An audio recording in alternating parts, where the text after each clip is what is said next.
Okay. Who wants to recap last week for inspiration? I'll do it. Okay. Nobody said anything. We had some downtime, which is funny because I was late to last session. I think yes, paperwork. Yes. Which is the bulk of the session was paperwork and downtime. Yop constructed a new ending to the play that was our journey into the Dreadwood. That was initially well received, and then performed by all of us as a team building exercise, which resulted in that report actually being destroyed by a documenter, a scrivener, no less. Krellick spent some time at Crabber's Grove, extorting the local thugs there and bringing home an absolutely ungodly amount of crab meat that probably a solid portion got thrown into the ocean in the end. You're welcome. It was delicious while it lasted, but refrigeration not exactly what we're doing here. And now you have a shark problem. Shark problem or shark Shark. Free Opportunity. shark opportunity. We don't. We have a boat. We Other also people, have, however. What We I'm also hearing have is a- we can have trained sharks. I can just talk to them and befriend them. No Yeah. balls. Extra security. So we did all our paperwork. We also did our upgrades to both the lighthouse / basically everything got an upgrade. The Kings Creek Casino is now TARDISed. It is now larger on the inside than it appears to be on the outside. It is no longer the tiny little building that Gellin actually gave to us. And it is now connected directly to the lighthouse by a series of tubes that drop you approximately 2 to 3 feet, make you feel like you have that falling dream every time. I think that's what we went with. And the A magic elevator that drops 2 feet. and the turtle shell now has a concealed hold, which has basically endless supply of goods. I believe is the other. Not goods, but like regular supplies, rations and things like that, is I believe the secondary part of that. And we did downtime. Vicaris is training for his new vocation. I already said Krellick was dealing with Crabber's Grove. Lauren spent some time with the soldiers and fishermen of Saltmarsh and discovered that pretty much what we said would happen if they sent human soldiers to this Sahaugen temple did happen. Because even though we tried to explain that there were, in fact, the entire thing was basically underwater, they still sent a bunch of dudes in armor with spears. And it went badly. Shocker. But that has turned public sentiment here among the traditionalists largely against Manistrad and Eleander, who I guess they largely blame because he was in charge of the troops as opposed to Gellin that actually planned the whole thing. Zashel spent some time among the dwarven community here in Saltmarsh, got in to some better relations with Manistrad and her family, who maintain their operations directly across from the Firebrand estate in Saltmarsh. Who have I missed? I've missed somebody. And then at the end of the session, we received an invitation to essentially a fancy dinner party being thrown by the Fey High Court. I believe we received the actual invitation from Chandria of Astrazalian. And we were told that we would be teleported. Showing up is basically one contract with potential other work there. Once we've been around, and come the first snow, there would be a teleportation opportunity to arrive in Astrazalian, if I remember that last part correctly. Mm-hmm. Or wherever this is being held, which I sort of assumed was Astrazalian, but I don't, now that I think about it, remember exactly where it was being. Yes, it was. Okay. Yeah. Okay. Oh, also, Micah Ravensborough is now captain of the Toril Shell. That has been solidified. And everyone's cool with that. Yeah, promotion for him. He has to buy his own captain's hat, though. Yeah. He can't have mine. Well, that is okay because now he's a salaried worker, so he can actually afford to buy one. Cool. He was unpaid prior to this. Also, he and Tobia have finished off their work release program, and so now they are both being paid. Yep. Sonny's back in the fold, working on the ship. Yes. Yeah. Not about that. Okay. So, I have a question for Krellick, which is, what you doing about your new artifact? Your headband. Oh, I spend one evening, I put it on and sit around for like an hour or two without anything happening, and then kind of get bored, go off and fuck around on the island for a little bit, and then I head back up into my room and kind of get in the hammock and think about being smart. I think about being smart for a while, and then drift off to sleep.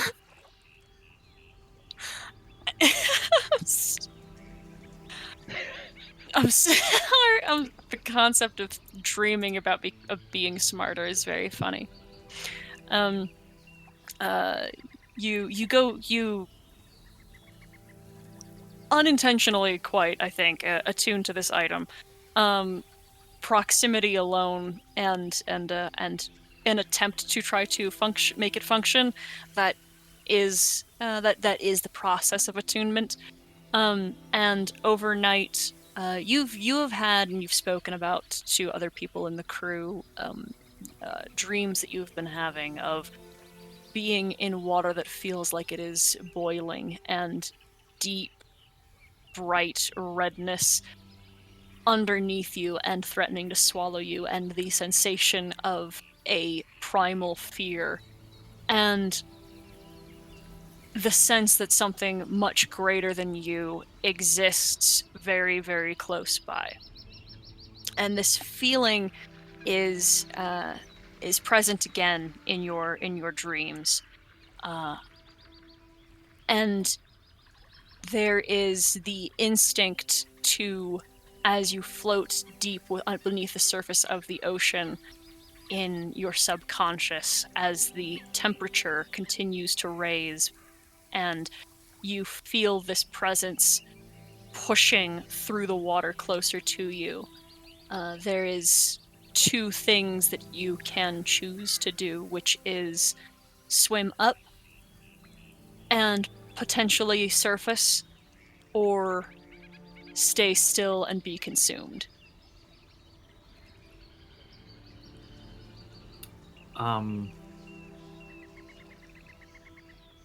Is there a third choice to swim at the thing directly?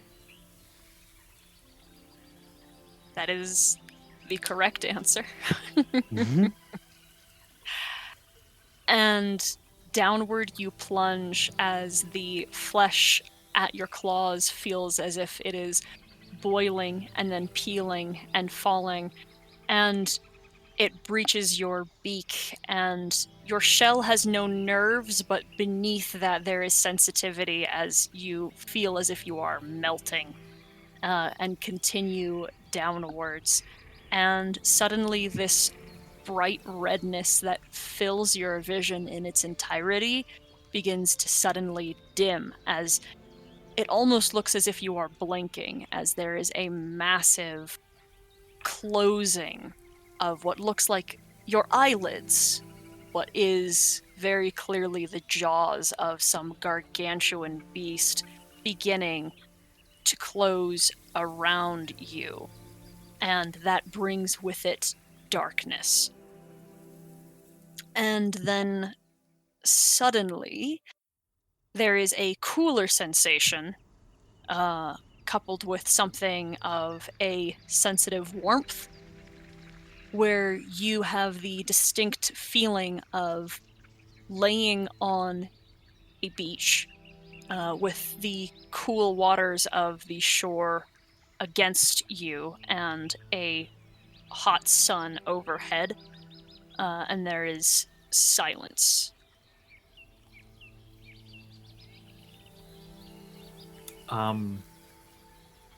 I will. Does in this moment, does it feel strange that I am on this beach, or is it like does this experience I'm feeling right now feel normal, or does it feel like I've been am I still under the fear of being consumed by a thing? The seconds it takes for you to get a grip of your surroundings brings with it a swath of memories, which are that you have been chased, that you are no longer pursued, you've been struck, and you have fallen, and there is something that is over the hill beyond the beach. Okay. Something of yours. I push myself to my feet, look around me to see if I recognize where I am or recognize anything about it. Beside you, there is a long and heavy cutlass and an old, very, very well beaten and worn turtle shell that has been fixed to be a shield. It is not Plock's shield, it is another. And as you are searching and getting your surroundings again, the glimpses you catch of yourself are of you with a much darker hide than you recall, and longer claws, and somewhat thinner shoulders even, but heavier forearms. It's not exactly right. Okay. Do the cutlass and turtle shell, do they feel like they are mine, or Yes. are okay? I will pick them up, and I will head towards the over the hill to what is calling. The thing that is yours over the hill is immediately picked out, and it is surrounded by Sahaugan creatures, soldiers in glittering garb and armory that are in brutal combat with creatures of your kind. There is many turtles here, the familial tribe that exists of approximately 8 families are centered together against an onslaught, what could be immediately seen from the outside as a brutal slaughter, were it not for a figure who you recognize as your partner, who is much broader than you are, and fairer in a lot of ways, lighter in her tone, but just as scarred, just as battle practiced, and marking her enemies with precision and deadly accuracy. And beside her, behind her, are your children. Significantly smaller, though they have grown in size and prospects substantially. The one that stands out to you would be the one with the broadest face and the sharpest cries and the angriest claws. And as your partner does her best to keep these children safe. There is nothing she can do to contain this feral ferocity, this tiny raging ball of fury that cuts deep into the knees and torsos of the enemy and smears their blood through the sand and over his arms and face as he is sprayed with gore. And there is the smashing understanding of where your line will follow you.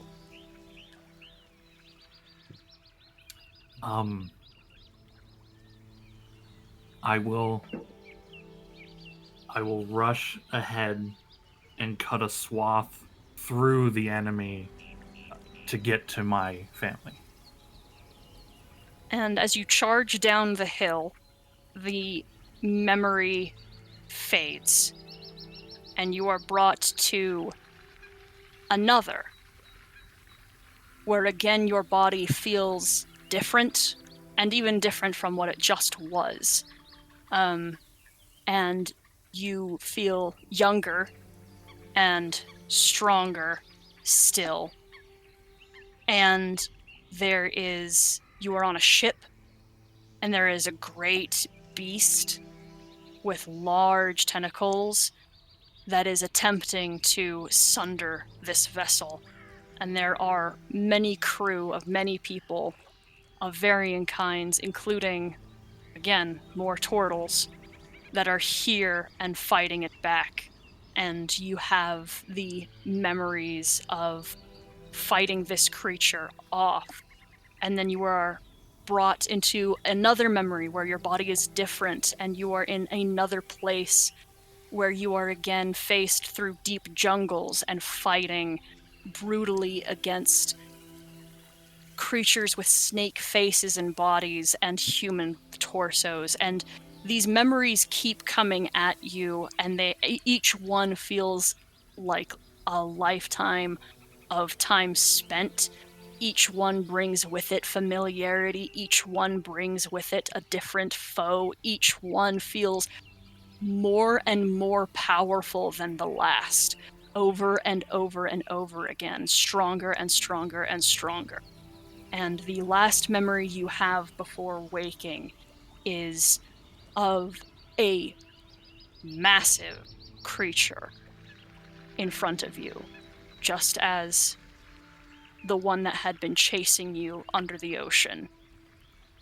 In front of you, over the water, with maw parted, and the gurgling, hissing boil of salt water roaring in the back of its throat. And you hear it speak to you in a hiss, in a language that you don't understand, but you ascribe to yourself. And you feel a spirit encircle this body and your line forever. And then you wake up.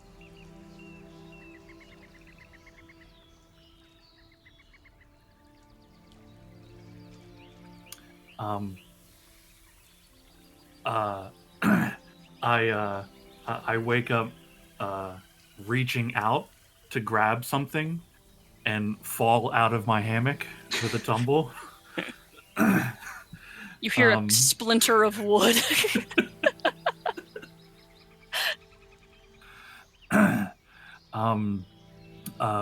Breathing heavy, I get up quickly, and claws are extended, and I'm like looking for this foe, and then recognizing where I am. Taking a few moments, I close my eyes and try to remember the words that were being said. The words that were said, again, in a language that you can only understand through heart, not through word exactly, is the blessing that is given to the blood of the red, marked in its exactitude upon the inside of your father's shell. I go find my father's shell. I find Plock's shell, turn it over. I think there's like, are there windows in our rooms and whatnot? No. Okay. Then I'll light a candle so I can see. Actually, no. I'll use the drift globe to make light occur, so I can see the inside of the shield. There is again the passage, the blessing, and then each name listed that follows or that precedes your father's, and each one of those names are names that you now feel are your own, and that you have seen and been each one of these names at some point over the course of the night.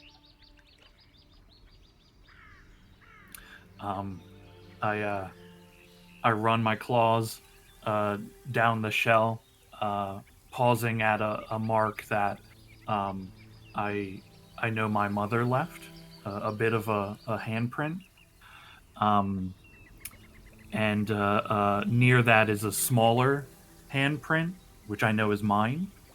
I will grab the shell, grab my equipment.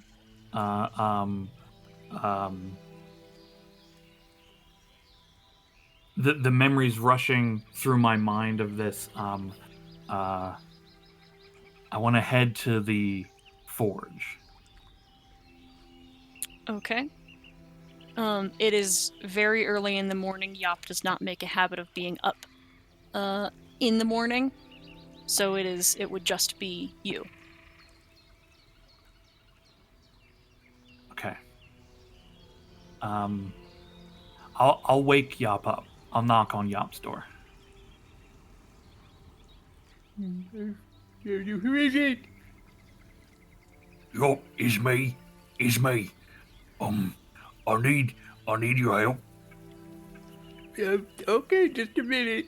And I will gather my self and open the door. What is going on, Krelly?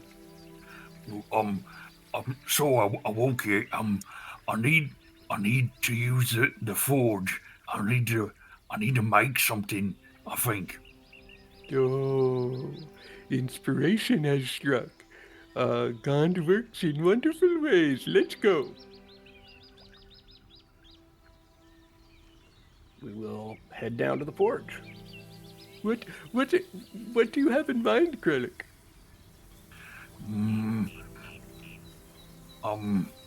Okay. Well, okay. One is that I do need more of these hand axes because I only got 2, so I do need to make 3. And I thought maybe we could, you could show me how to put it all together. Certainly. But surely you didn't wake me just to make a few more hand axes. I shake my head and set Plock's shell down. I had another dream. Yep. Ooh. Yeah, this one was like I was like being eaten by a big thing, and then I was like running on a battlefield full of them soggies, and then I was on a ship, but it was me, but it wasn't me. Well, I don't know if it's the kind of dream that I would particularly enjoy, but it sounds right up your alley, Krellick. Did you enjoy it? I mean, yeah, dude. I mean, every time I like was another person. They was all like, in the heat of battle. It was it was thrilling, really. It's weird though. I think I saw me mom, but I think I saw myself. Oh. Yeah, but I was like little. You know, it was weird. I don't even really remember it. I mean, you think your So- dreams is all true? Well, sometimes you can dream about things that have happened and more like a memory, but other times you dream about things that have never occurred, and those can be a warning or an inspiration or sometimes a little bit of both. Which do you think this one was? I scratch my head and nudge the headband a little bit. I mean, it felt pretty well. Most dreams do.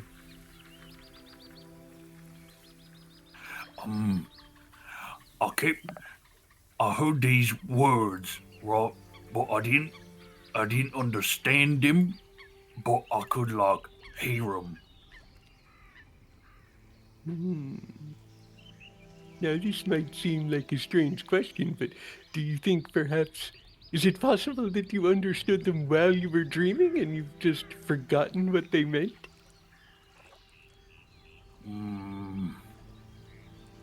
I mean, maybe. I mean, it seems like you know about dreams better than I do.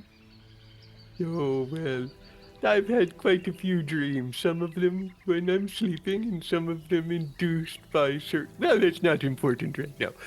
Yes, I've had some experience with dreams, and, I think it is best to,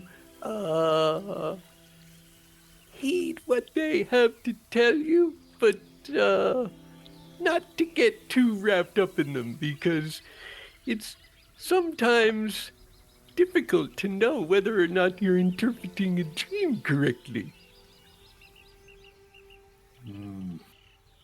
So it's best to think of it in sort of broad themes. It sounds like there was a lot of combat in your dreams. There was, yeah. And you found yourself in the role of protector in all of these different scenarios. His face kind of scrunches a bit. I think so. I mean, it kind of felt like that. Well, it seems like these dreams are telling you that that is a good avenue to pursue.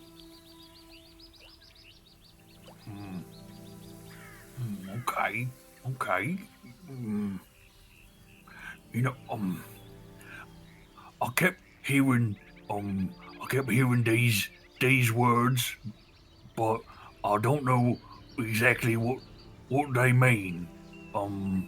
If Well, I can you sound them out? okay, hold on, let me think it. I close my eyes and think back on the things that I was hearing. I begin sounding a word out, and it sounds like Turnestia. Nishka. And Yop is scribbling furiously with her wand of endless ink and is writing this word over and over phonetically as many different ways as she can think, and just sort of shakes her head.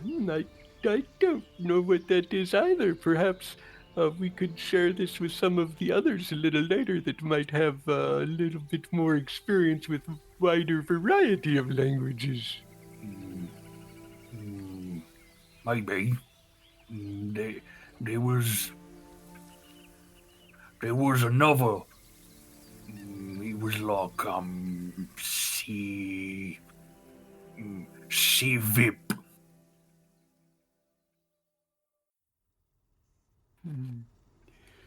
Tunesta Sivip. Tunesta Sivip. Krellick, this might seem like an odd question, but you didn't eat any of the crab meat that we had designated that was supposed to be thrown into the ocean, did you?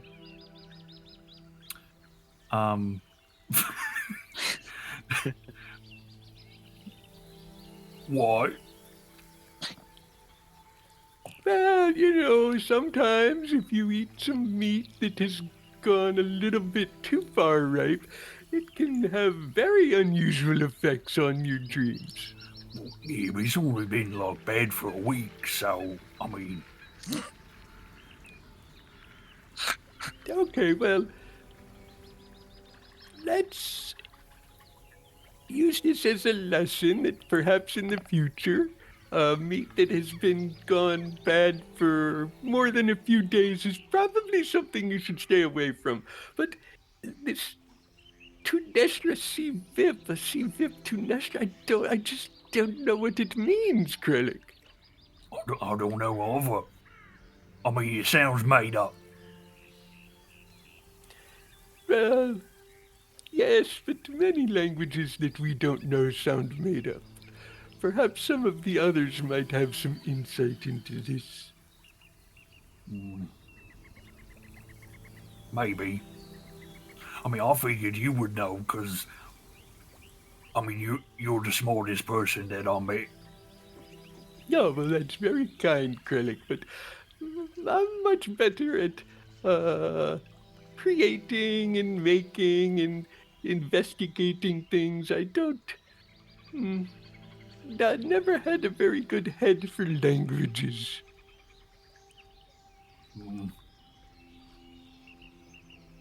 Speaking of which, was there something we needed to make?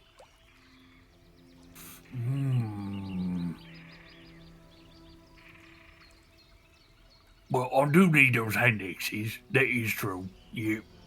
Okay, well, let's get started on those, and if anything else occurs to you, we could start drafting some plans. And Yop will get the forge fired up and start melting down whatever scrap is lying around.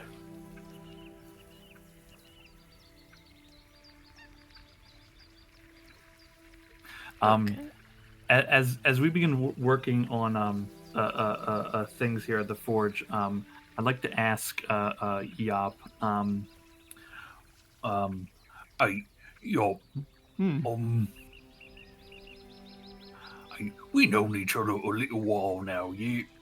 Yes, it's been very nice. Yeah, it's been real good, you know. You don't meet a lot of our kind out there. It's been real good, you know, working together. I agree. And we's good friends, yeah? Yes, I like to think so.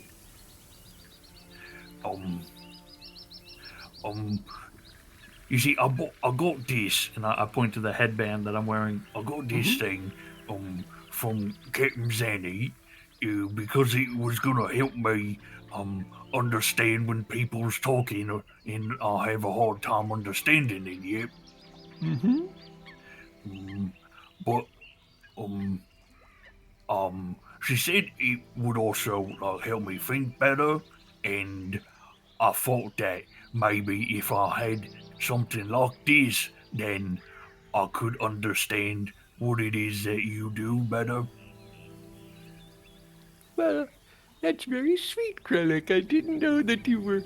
I mean, I knew that you were interested, but I didn't know that you were so interested that you were going to invest in magical enhancements to try and further your studies.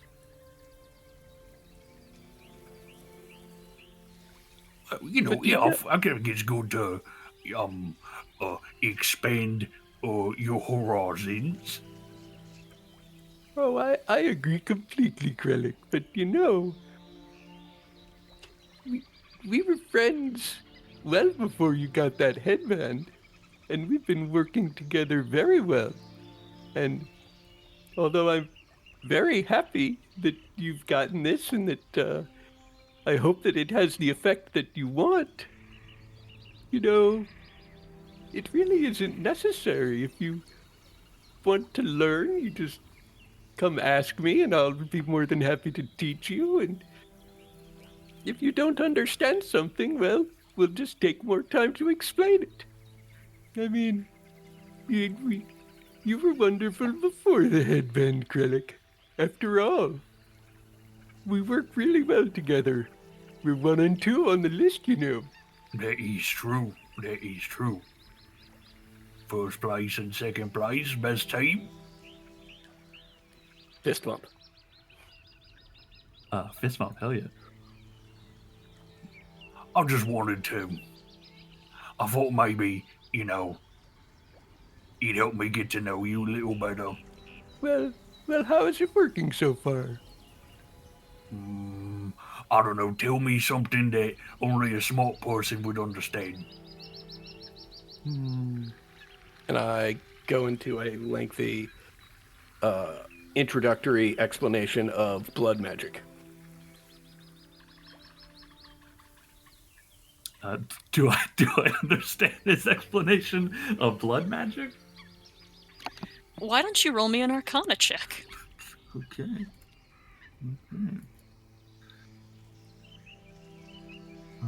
Okay. Yep. Okay. Here we go. Please, dice.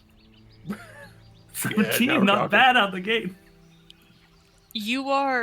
There's definitely stuff that still just goes right over your head, but you are startled by how much you grasp.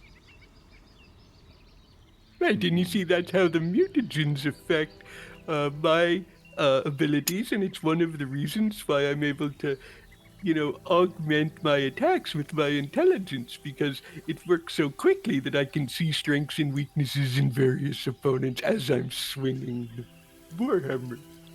Okay, I mean, yeah. Hey, but wouldn't that make, a recursive problem where, it would build up, bad things in you over time, right? Yop's eyes go wide. Oh, Krellick. I do believe that headband is working.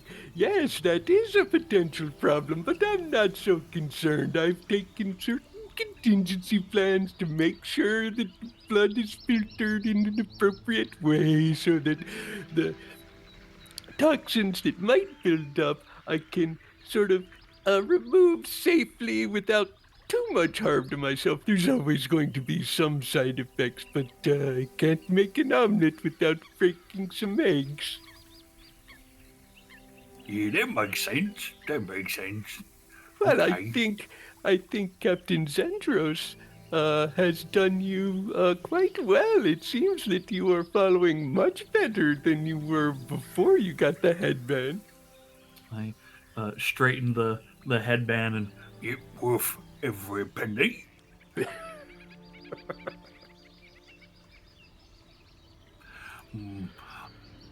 Hey, let's why don't we finish up here and then let's ask the others if any of them know what them words is. I think that's a wonderful idea. Now, get to work on those bellows. We need a little more heat. Whoosh, whoosh. There we go. Okay. Later in the day, everyone else awakes. Zashel's been spending the nights on land, but I don't know what he's doing during the day if he comes back to the lighthouse. Wherever he's needed, basically. Since some of the downtime has been spent with the dwarves, he's been spending most of his time in Saltmarsh, so... Mm-hmm.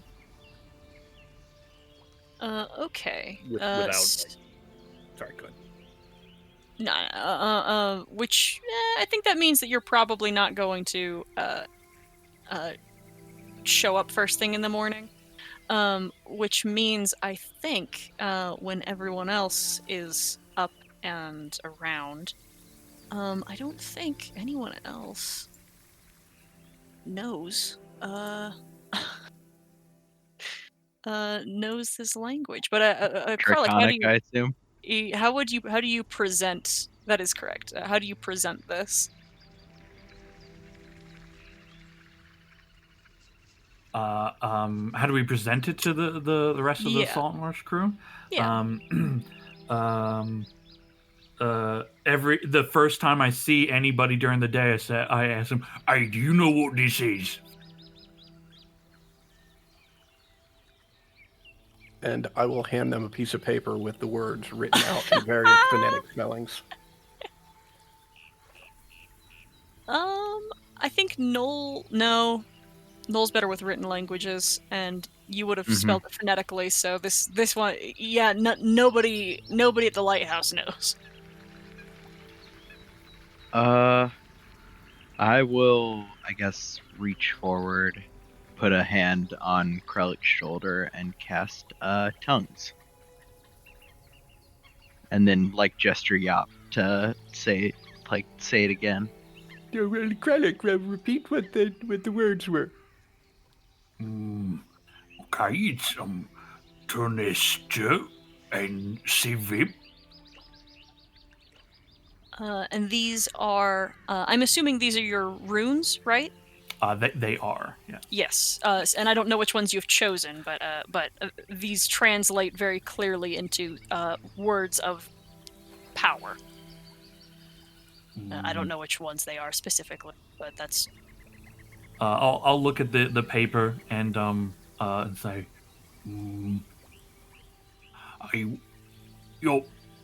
Did you write this on it? That right there, that says stone or earth, and the other is like cold. That's what these words mean?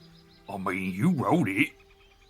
Well, I wrote it, but I just wrote the sounds that you were making in common. I don't. Wow, that headband really. Do you think she has another? I think she might. I mean, you could borrow this if you want. Well, that's awfully generous, but I wouldn't want to take. Well, maybe I'll think about it. Thank you, Kralik. What you think? No, you think that's what they is?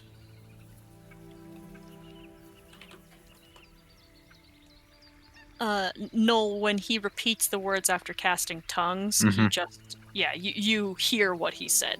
So- Yeah, I think Noel will like jot them down as literally as possible in common.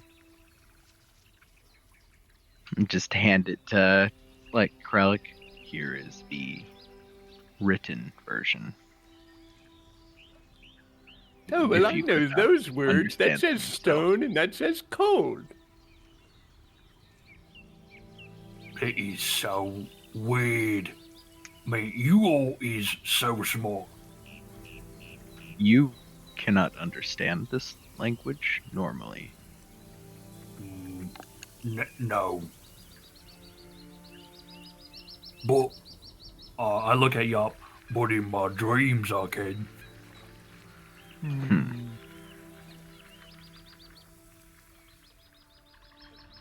In the future, when you have these dreams, if you would like to come to me shortly after, we can begin to record them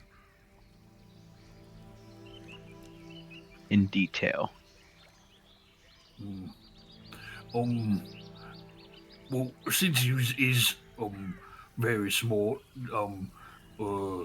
is this a real language or am I just making like noises?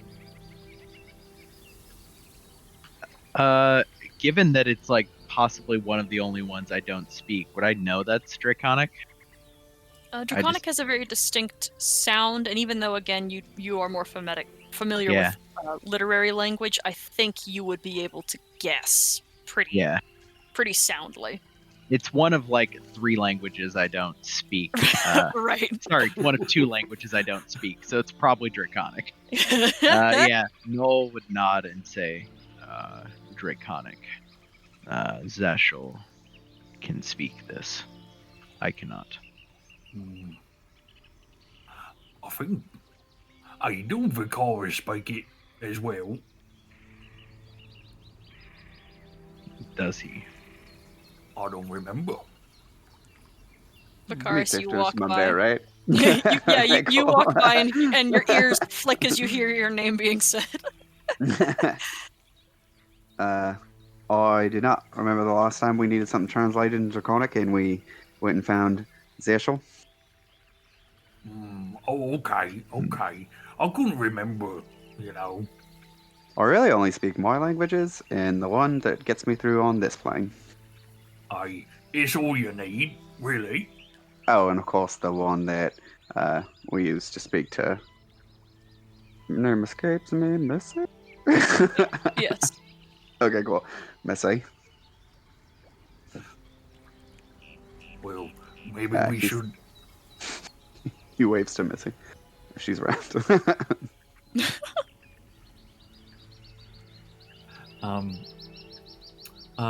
Is Missy there?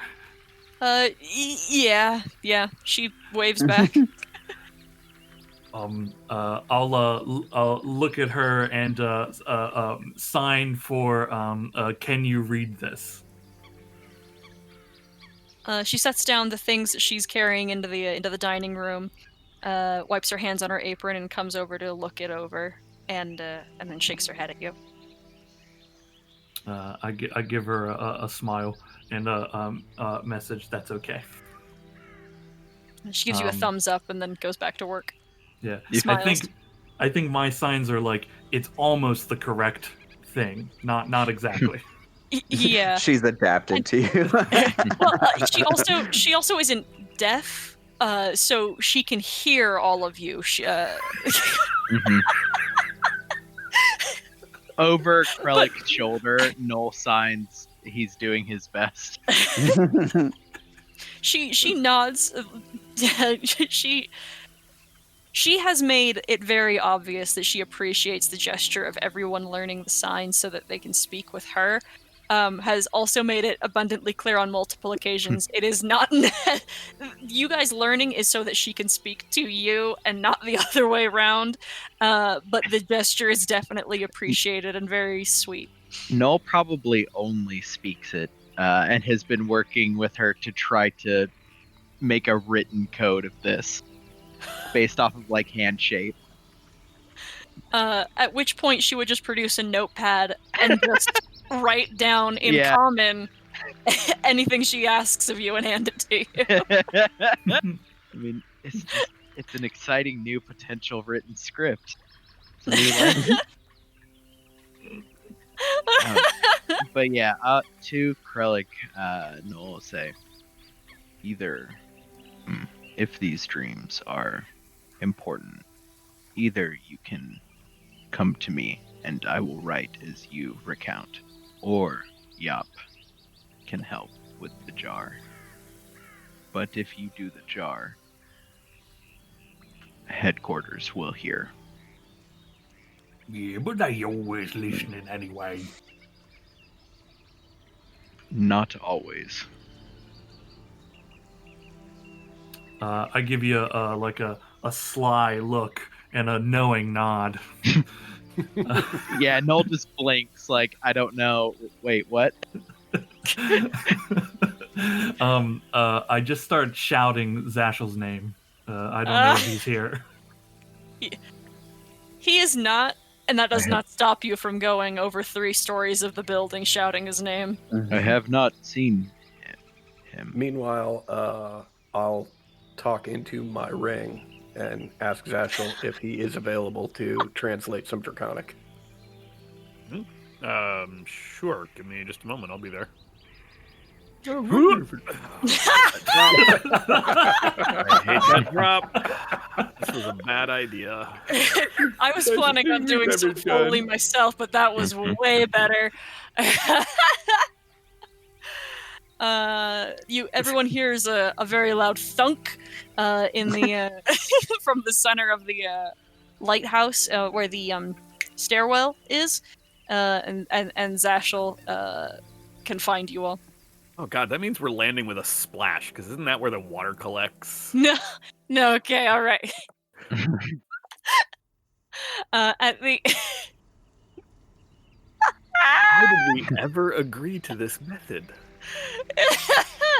well, Whatever. the entrance to the stairwell immediately is a left, and then solid wall to the right, and we'll have the door be on the right. So when the door opens, that's where the water is. It's mostly draining. It is still a It little was collecting. draining before. There's water there sometimes when it rains. Okay. Good morning, It hasn't rained in everybody. 3 years. What's the problem? What do you need me to look at? Oh, well, Krellick had a dream, and he remembers these words, and as best we can figure, it's something in Draconic, but we're not sure if it's actually Draconic, or if he just thinks it was because of the dream. So, Noel, I believe, he's written the words in common. Krellick! It was incomplete as I was writing based off of phonetic. Okay, why doesn't Maybe incorrect. If we can just bring Krellick down, he can just tell me what they were. He is currently shouting on the 3rd floor. Yeah, he'll make his way down here. You remember the light at the top of the stairwell, I do? Krellick. Oh. I'm like shouting Zashel's name, and then I see the door, and like his name it cuts off, and I stare at it. I look down at the stairwell to go down. Look at the door of the light. I go for the door. Does anybody else hear that? It is more worrying when you can no longer hear him. Yeah, that's exactly my point. I hear the silence, yes. Uh-oh. The door is unlocked. Ooh. Oh, you guys are not gonna believe this. I just saw the wildest thing. Well, you told me about the dream, Krellick. No, I seen what's in the lighthouse. Well, we're in the lighthouse, Krellick. I seen what's at the top of the lighthouse. Come on, the door was open. You Oh, went to no. the place we've been told repeatedly not to go to. Yeah, but we go all sorts of places we're not supposed to go. Pretty sure that's a violation of our leasing agreement for this lighthouse, Krellick. I don't remember reading nothing. Nevertheless, it's there. No. What did you see? You've got to see it for yourself. It's like a little sparky thing. She's very nice, but I think she'll try to kill you. Well, then why would we go? I must agree with Vicaris. Well, I think we should go upstairs and perhaps see if the Major is awake. Yeah, I suppose it's better he finds this out from us. Yes. Noah's pinching like the bridge of his nose. He's like, "May I see the leasing agreement?" I need to We'll have read our get that lease. from Abernathy. Also, I suppose somebody should tell Abernathy.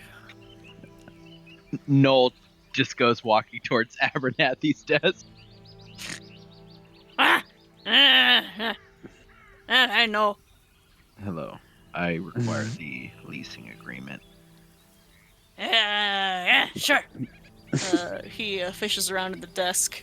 Krellick You- has. You can see visibly it is not organized, but he retrieves it for you after a moment and drops it on the desk. You should be informed that Krellick has entered into the one space in this lighthouse we were explicitly required not to go. So, The color drains from his face. yes. Good start. Good sign. Perhaps wait to contact headquarters, but do begin drawing up papers for a new domicile. Uh-huh. Yeah, Noel just turns away, like looking at the leasing agreement. All right, cool. How fucked are we legally? Pretty fucked. Oh shit. Because it says plainly within the agreement that this lighthouse must be in operation at all times while you are residents here. And the thing that turns this light off, as stated again in the agreement, is entering that room. Hmm. Everyone else? Casino franchise, yay! You see Noel just like Would like Noel just slumping more and more over the paper at the table. Zashel will go outside, since I'm assuming I'm still on the front door, or on the first floor. I will just go out the front door and look up, just to see if the lighthouse is still on. It is not. Okay. Zashel sighs very, very wearily. We are in breach of contract, profoundly. Mm-hmm. Yep. This is not good. Yep. That is very true. Let's. I will begin drafting the paperwork to move to the casino. Sure. We can always, if we can get the lighthouse back on briefly, or if we can get the lighthouse on quickly. I mean, perhaps Well, the brief interruption will be a manageable issue. Let's. I'll go back up and I'll tell little Story Spark that they gotta put the light back on. Hell, what now? If you would just go up there, you would understand it, okay? Don't worry, I'll take care of everything. Vakaris is just sitting Brian. at the table, like eating nuts, with like the biggest smile on his face as he watches everyone go back and forth. Don't understand what. What? I don't think we should go up there again, right? Probably should not without speaking to the Major. This is his lighthouse. Presumably, he at least understands how it operates, which means he will know the best thing that we need to do to get the lighthouse back to operating status. And Zashel is walking up the stairs. I snap my clawed fingers together with a clack. Major Ursus, that's the one. Okay, all right. I will also make my way up to the stairs, attempting to get to the top. Just talk to Little Star. You go up to the top, and the door is open. And the little creature does not appear to be in sight. I'll look around for a little bit, calling their name. If there's anything to lift or look under, I do. Why don't you roll a perception check? Yeah, sure. 19. You're very thorough. She is not here. Maybe she's on like break or something. I'll just leave a note. Do you really leave a note? Yeah, I leave a note. Says, "Hi, it's Krellick. Didn't see you here. Let me know when you get back." Okay. Zashel, you go to the Major's room. I assume you knock. Of course, yes. Yeah. The very haggard, old sailor answers the door and blinks at you in the light. Yes. Morning, Major Ursa. I am incredibly sorry to report that one of the franchise members has breached the top level of the lighthouse. The light There is is out, and we need to know how to turn it back on. there is sudden clarity and focus in the old veteran's eyes, and he says, did you see where it went? The light? I did not go up there. One moment, and Zashel will go to the stairs and shout for Krellick. The major is like grabbing a couple of things and is also headed out of the room. I come down the stairs and see ya. Okay. I took care of it. I left a note for Spark to just let us know when they get back. Yes, would you describe, please, exactly for the major what happened? Can you explain why? I look at the major and say, Well, good morning, Major Ursus.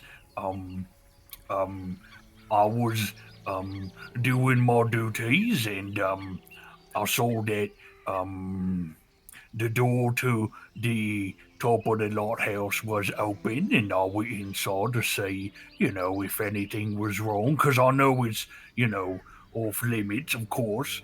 And there was a little, like a little ball of lightning or something, and they said they would kill me, and they didn't, and I said I'd go get me friends so that we could all meet each other, and when I went back up, they was gone. But I left a note, so it'll be all right. He says nothing and just shoves past you, and you are taken aback by the fact he is able to move you. And he storms up the steps. I look at Zashel and say, I mean, you heard me say I left a note, right? Zashel just kind of shakes his head in disappointment and goes up the stairs after the major. What? He is fervently searching the room very clearly and turning the giant metal plates that reflect the candlelight. There is, you can see, Zashel, no candle to be seen. There is just these gigantic metal plates. And in the center, between the two, where there is small holes that kind of cross each other between these plates, so you could see through both of them. Centered between those two is a very small pedestal that is evidently empty. He is the major is clearly in a tizzy as he's checking that while there's nothing really here for there to have been hiding anywhere for anything here to be hiding, he still is frantic. And then he says, "It got out. Fuck." And he goes. And what are we looking for? And a creature, a small, and he gestures with his hands to about maybe a foot tall, probably a little smaller. A fragment of light walks, it speaks, and it can be incredibly destructive. We have to find it. And he moves past you and begins searching every room. Okay. Clarifying question on one of our new features. Does the bookcase that we walk out of, the stone wall or whatever, does that close automatically? I'll say yes. Okay, thank God. although Baby's big day out in the casino is pretty good.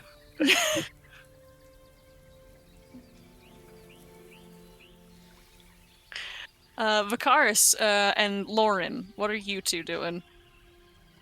Vicaris is absolutely trolling everyone right now. He's getting a really big kick out of everything that's happening. Lauren is listening to all this, trying to figure out if she should be worried, but I don't. She wouldn't know what to do. She has no idea what this thing is, what Karlik has done, what the actual consequences are. I've been told to stay out of the top, and I've stayed out. Okay. Yop, what are you doing?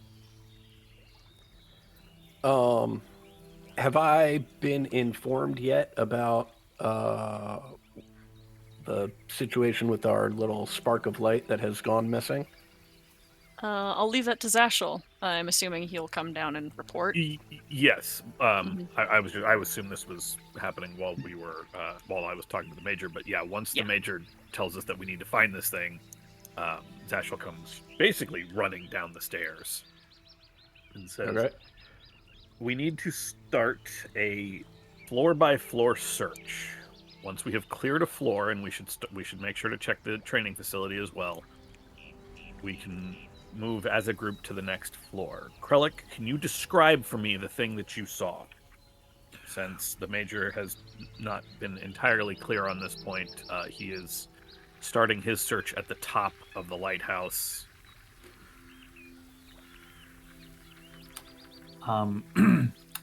Sarah, I will attempt to draw what I have seen.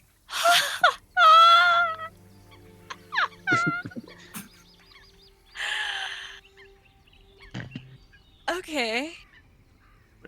Words, Krellick. No. Okay. Use your words. Zashel, perhaps some of us should start at the perimeter of the island and work our way in. I don't know if this thing has the capability of getting off of the island. You hear a scream from the other room. We run Do into we that room. recognize the scream? Yep, immediately. This is like Clue. It's like the movie Clue. You hear a scream. You have many hirelings, and there are some that stay here. And there is amongst them in the kitchen. There's Missy. There's a couple of folks here, and there's Joshua. And Joshua is on the floor. And there is a streak of lightning that flies past all of you, bounces down the hall, through the passageway, and out of sight immediately. It As soon is as that like Clue. happens, I got a 30 feet range on this. The second I see somebody down, Noel writes, like in Celestial in the air, like a set of lines. Hold on, let me see how much HP Joshua has, because you might be too late.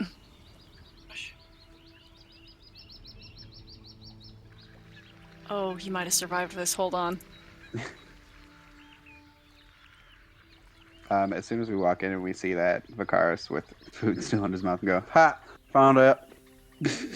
Pointing as it goes away.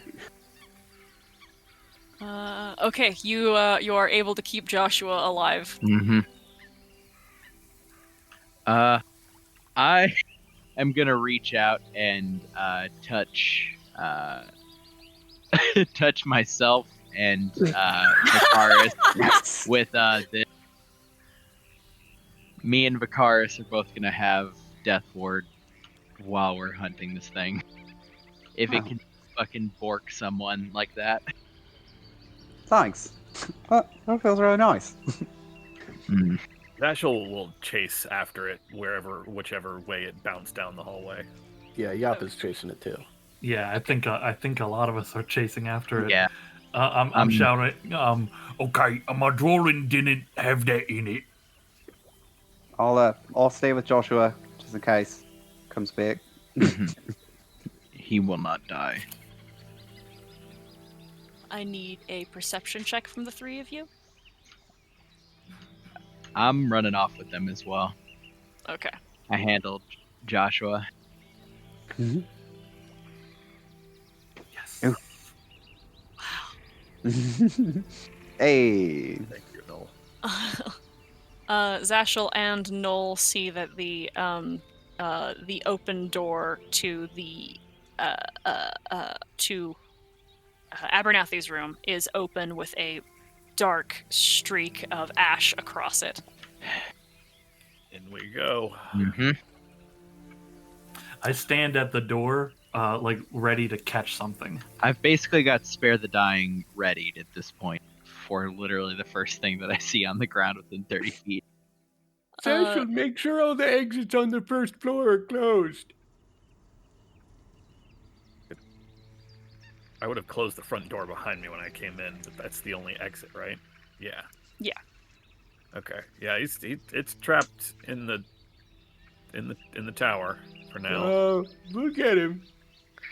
Someone grab the door to the stairwell so it's stuck on this floor, please. I'll definitely do that.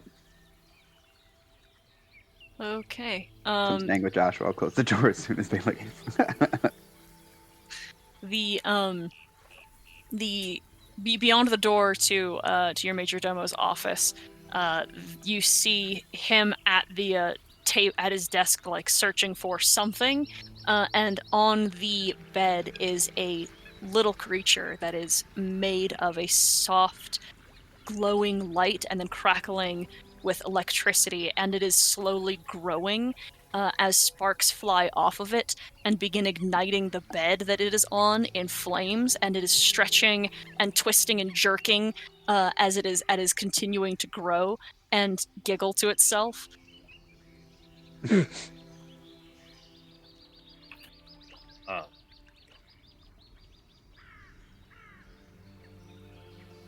Someone call the major, please. I don't know what to do with this thing, but the major clearly does. Cecil. What? Cecil, it looks light or something. Give it, like, some light.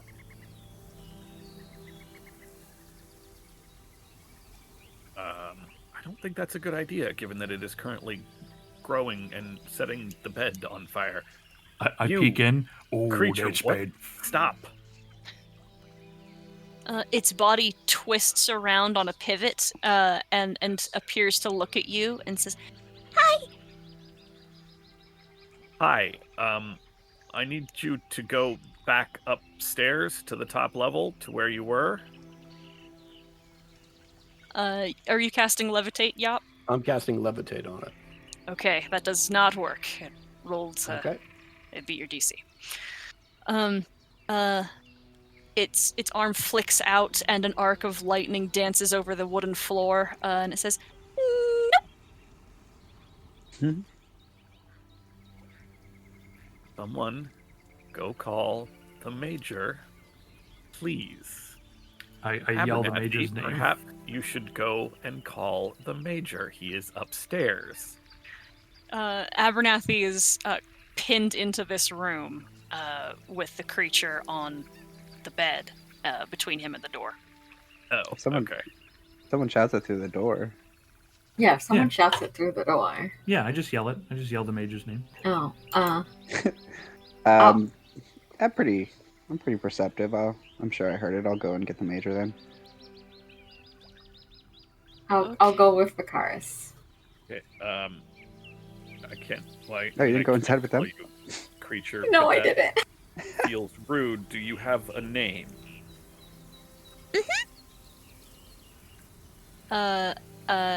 She says out loud, "Kralik the Red called me my name." Zashel turns to stare completely nonplussed at Krellick. You named it her.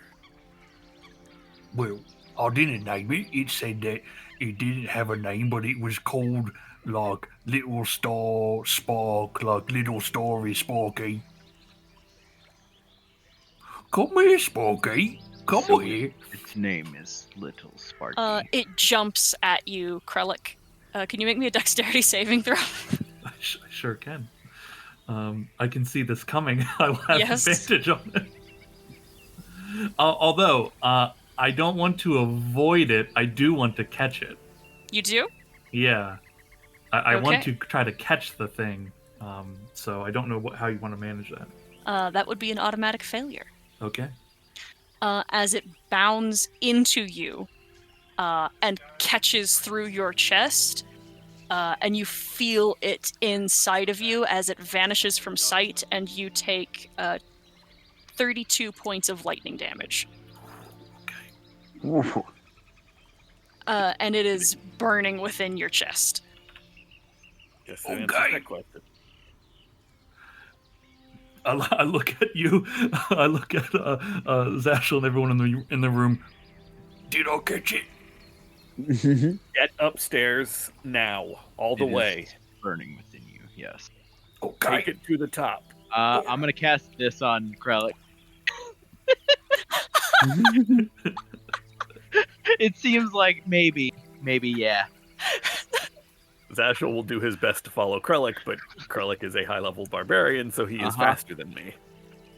I will struggle. Krellick is moving at half speed.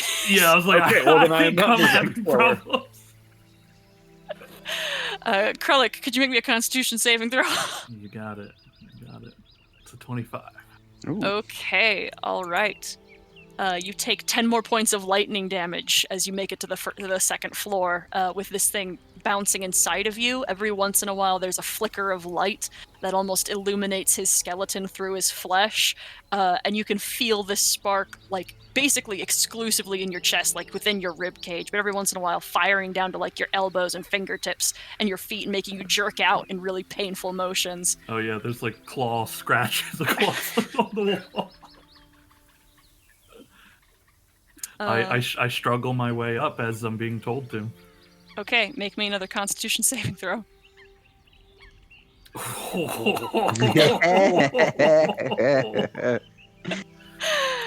I was about to say, once we hit the third floor, which is like the midpoint, Zashel will try to cure Krellick, seeing as he is like smoking and smoldering and spasming. You take another 12 points of lightning damage. Okay. That was a shittier roll that time. Yeah, I feel lucky. Yeah. On the third floor is about where you end up meeting the major, who sees you and begins pulling you up to the top. That Holy shit. Zashel will reach out and touch Krellick, and a sort of warm golden glow suffuses you. That is 30 points of healing. That's huge. That's huge. Whoops! I set my. How many points? How many points of lightning damage did Zashel take by touching Krellick? That's right, you do touch Krellick. I'm putting bless on Zashel, Krellick, and the old man. You take 7 points of lightning damage, Ted. And you see that this is also frying the major as he is grabbing and dragging Krellick up to the center, up to the tower, the lookout, and then he is beginning to shut the door. Zashel, how are you going to follow or no? Or is anyone following? No. I look at you with betrayal. I will stop at the. We're not supposed to be up there. I don't want it to jump out of you just for it to see me and run off again. Zashel will stand at the door and hold the door closed until he hears from the major. Great. Okay. The door is shut, and the major looks at you and like puts his arms out to you and says, "Give it to me. What? Give it to me." How it's in me? How will I even begin to do that? He smacks you across the face. "Give it to me." I give it to him.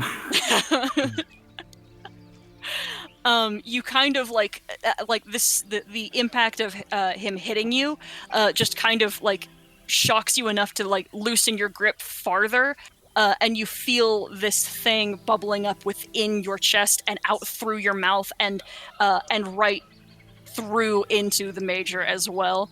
And as he is struggling with this light within him, and oh, I wonder if this is gonna kill him.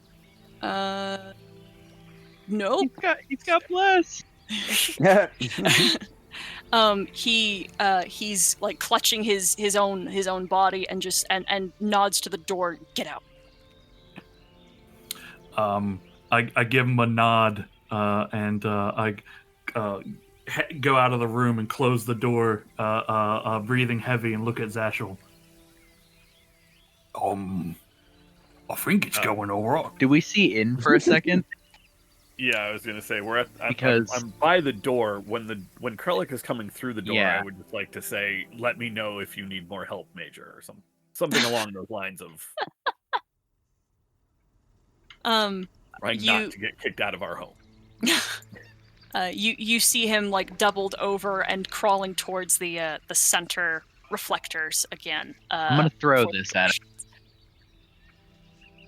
What are you throwing? A knife. He's throwing Hold on. There we go. Noel was on Little Sparky's team the whole time. I'm gonna heal him for 9. It's not gonna be very much, but if he looks like he's actively getting fucked up Yeah. as the door closes. All right. The door shuts.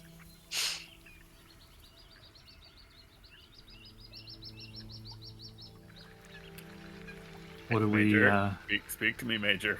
Yeah, there's a few beats I think, and we're all like waiting with tension. Crunching in the background from Vicaris. Hey, what you eating? Why nuts? You want some? Shut up. Right, sorry. You hear nothing.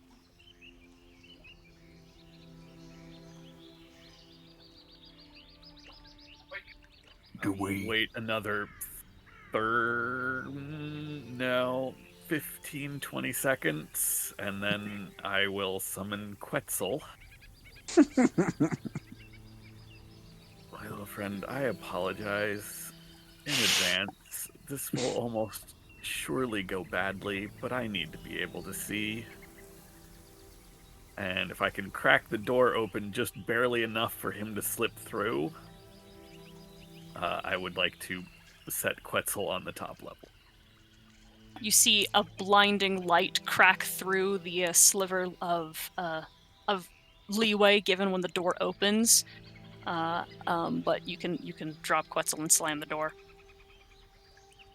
And there's a couple of stairs that lead up to the final the final part of this room that he can climb, sort of. And there is the plates are once again spinning.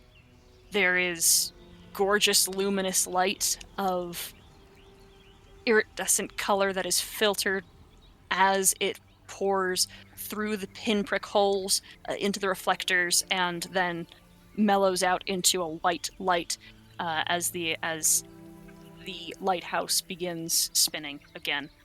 The Major is unconscious as it appears on the floor. Quetzal will slither over. Can he touch the Major? Yes. Does it appear that the Major is at least breathing? Yes. Okay. I will take a moment to channel a cure. I will use the gloves to channel a cure wounds through Quetzal into the Major, and hope that this is enough for him to crawl his way out. That's 25 healing. I cannot actually speak through Quetzal, so Quetzal just sort of like hisses and points at the door with his face. He lifts his head from the floor, runs his hand over his face, coughs a very, very deep and dry cough, and then slowly lifts himself and moves very carefully, as if stealthing towards the door, and lets himself out. Okay, and once he's near the door, I will unsummon Quetzal and then summon him back to me directly. Haggard, even more so than when you first saw him, worn out and breathing very heavily and hunched now. He looks at each of you and at Krellick and lifts a finger and says, "Don't go up there." And he stumbles back towards his room.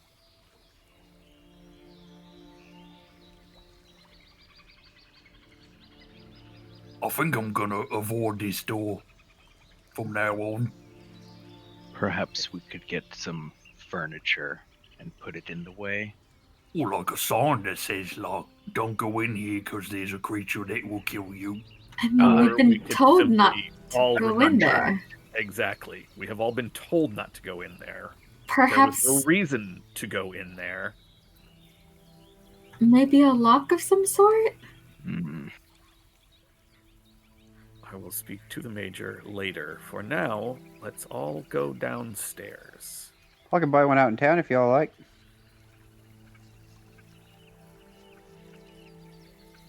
No? Oh. Downstairs. Downstairs. Yeah, I think a lock and a sign and maybe a little table.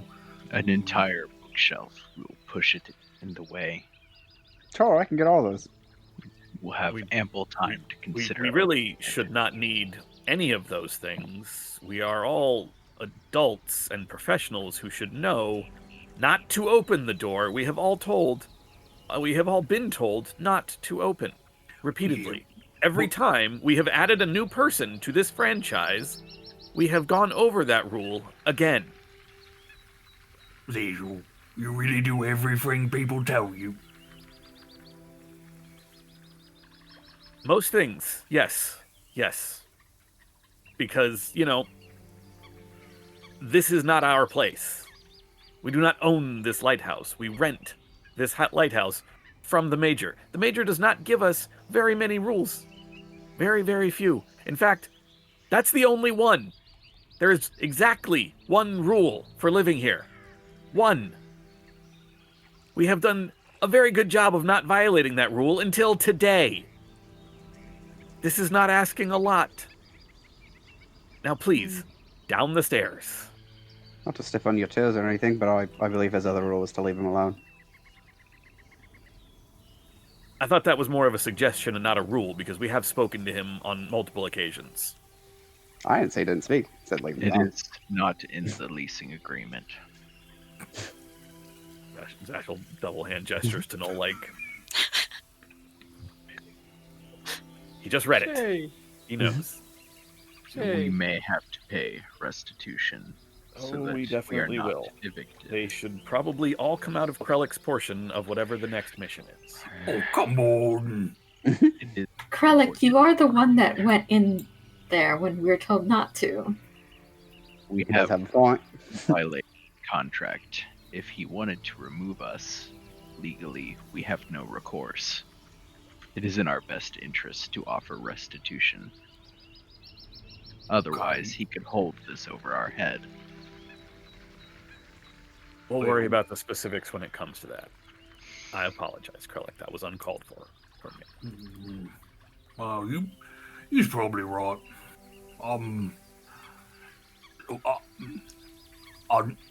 Look, I can't. The door wasn't open, okay? I went in there, I opened it. You have made a mistake, and you will fix it with restitution. This is acceptable, yes? Okay. It is not a mistake you will make again, yes?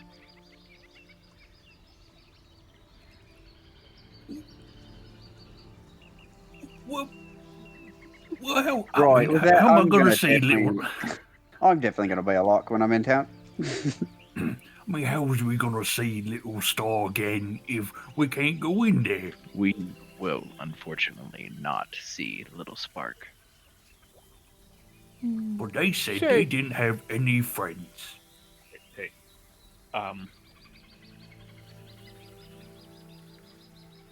I will try to teach you, Krellick, the ritual that I use to summon Quetzal. Quetzal was able to go in and help the Major without releasing Spark, you said? Star? Spark? What did you say its name was? Little Spark. Little Spark. If you can master this ritual, you can summon your own familiar, and perhaps you can use that to speak to this creature again. say That is what, in the future. what do you think that creature is? If I had to guess, some sort of elemental creature. It was able to inhabit, or not really inhabit Krellick's body, but be absorbed into Krellick's body, so it's something not quite corporeal. So, you think it's alright to keep it captive? I don't know the exact nature of how it came to be where it is. That is something worth asking the Major. It's possible that it is not, in fact, a captive. It seemed pretty clear that it wanted out. Maybe if So it do had- prisoners, but, we don't just let them out. Oh, prisoners, Prisoners are captives. captives. It There is is a difference between a captive and a prisoner. When is Krellick worth was investigating. wrapped up in webs and on the boat, he was a captive. He was not a prisoner. There is a distinct difference. Oh, Do no, words mean nothing to most of you? Okay, but you just I think- said he's not a captive? Both are pretty bad, though. They're both bad, but I mean, it's not a prisoner, but doesn't that mean it's still a captive? I guess that's Not your if it's point. there because it decided or it made a deal to be there. Abernathy walks in and just says, "In case anyone's curious, I did put out the fire in my room. So thank you for asking." Oh, good. Oh, wait, there I was a fire in apologize. your room? Yeah. Yeah, we were in there. No, Lauren stayed outside. There was like so many people, and she wasn't gonna squeeze into a room with at everyone. least 2. Sorry, it would have helped more, but they sent me to get the Major. To And- Yop's point, it is worth looking into this thing. When the Major's last mad at us. Is it really? Because it's not our structure. There's no contract that I'm aware of to look into this thing.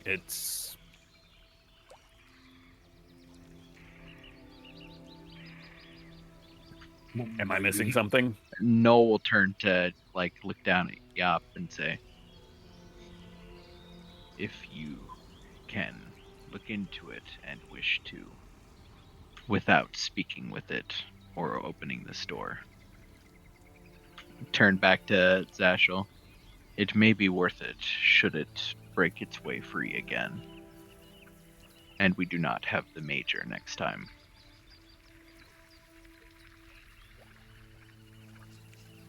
It is not necessary, true, but it is a precaution.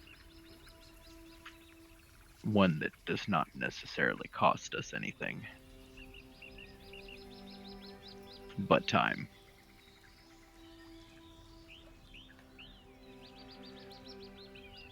Oh my god.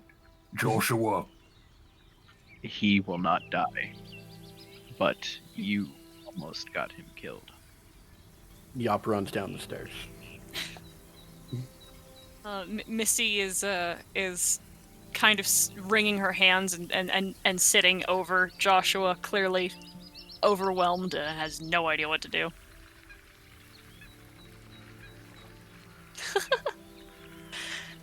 Ah! It's okay. Take a deep breath. It's okay. Happens to the best of us. It's a I think I dangerous line of died. work. Oh no, Noel assured me that you didn't die. I saw a light. It Well, would hit that's me. Yeah, that's what knocked you out. But as I said, Noel assured us all that you didn't die. Just a little, took a little nap, little sleepy time for Joshua. Ah! But it's waking. It's wakey time now. We're gonna get you some nice tea. And, yeah, come on, let's get up off the floor. I can't Have a feel nice my legs.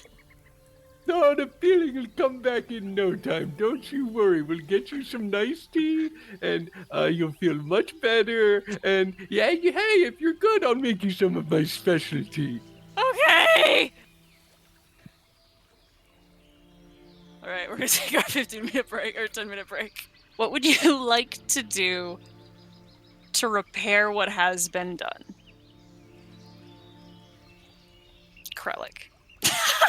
No, we'll make everyone involved in this, but How Um, dare you? I got paperwork to do. Vicar- if it's not too much trouble, Vicaris is going to go into town. Seeing as how he had very little to do with this. Get a scroll of arcane Literally, lock. none of us had anything to do with it except Krellick. So No, you healed and That I think was he mean- I fixing think the that's mistake. bad. That was Helping. helping No, him we're correct it. assigning was a faults. joke. Yeah, we're assigning faults. oh, here. fault. Yeah, okay. Yeah. No, I mean like I barely even helped. Like Lauren was there to help get the majors. Noel's No, general, I wasn't barely there either. Noel's general position is that scolding Krellick appears to be pointless, so it's best to just try to get future agreements. we'll just broadly say, as this is Acquisitions Incorporated, and you guys are a franchise unit, this is Acquisitions All of our Incorporated's problems. fault. So, So I'm not going to town. Got it. no, you can you go to town. You can go You to get a town. scroll of arcane Eventually. lock while you're there, and you come back. I'll see what I can do. I was going to buy Stop. a regular Yes, lockdown. You do have Oh, to wait, I start guess with a Carl can regular make that. lock. You do have to Um, start with the regular yeah. lock. It like that whole thing. yeah, but before he heads out, Zeshel actually will, like, if he's heading out the door, Zeshel will call over and just head over to Vicaris. Yeah. I just wanted to see how your recovery was going. It seems to be going fine. Yeah, I'm all right. I have a question for you. I think the answer is no, but would we happen to have any rubies in the hoard? Does it specifically have to be a ruby or like a jewelry? Rubies. I am looking for rubies. He will go into his bag of holding, dip his hand in, rummage around. Nope. No ruby specifically. I don't Did you know. need to get one? Well, I don't know if you remember, a while ago, you helped me create a ruby tiara, a gold and ruby tiara. It was eventually given over to, I know you were not present for this, it was given to Chandria as part of our contract renegotiation. I was thinking with this state dinner event coming up that perhaps you would be willing to assist me in creating either a necklace or a set of earrings, or perhaps both, that we might be able to present to Chandria to complement that tiara, and we could give as a gift at this event. I don't think that's a terrible idea. Typically, they like sentiment over the value, but since this matches one thing, I think that kind of hits that first box. That is sort of what I was hoping.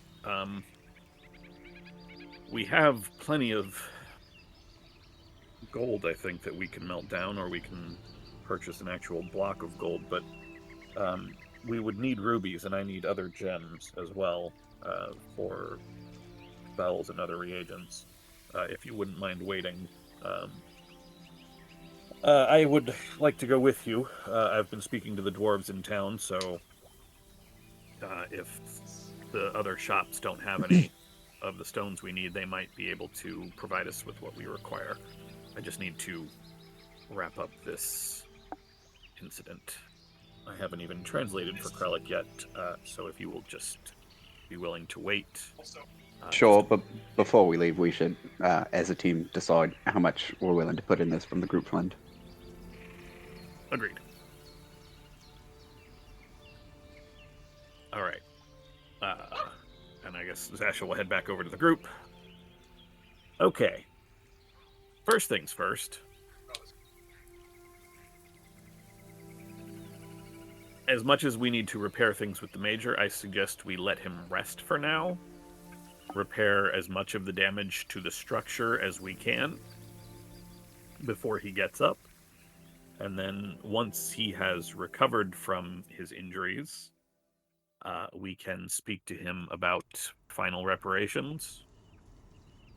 In the meantime, this all started... Krellick, there was something you needed translated. Oh, that's right. I actually, I forgot. Yeah, it's these words. I show him I asked Yop to show him the paper, and I repeat the words out to him. I assume they do just translate to stone and cold. Mm-hmm. Okay, you seem to have the correct translations. Stone and cold. Is there something else? What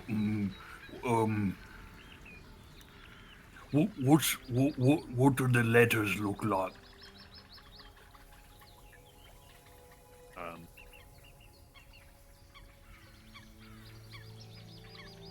Zashel will sit down at the table and pull out a pen and paper and write down the Draconic character.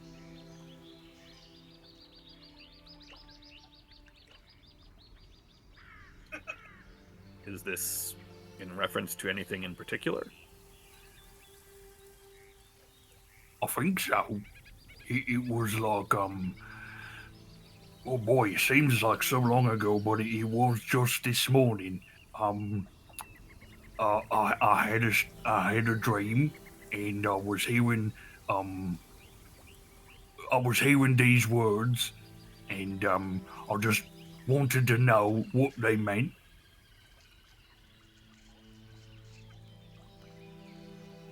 And all of you have helped me with it. And thank you very much. You are very welcome. You require any further translations, please do not hesitate to ask. I'll keep it in mind. And I'll tap my head. I look at everybody. I am sorry about all the trouble.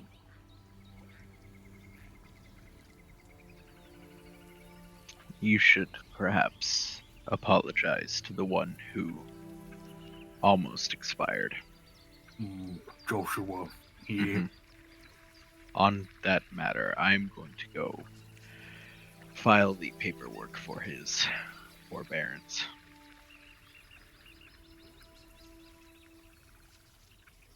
What it's worth, Krellick, apology accepted. Thank you. Likewise.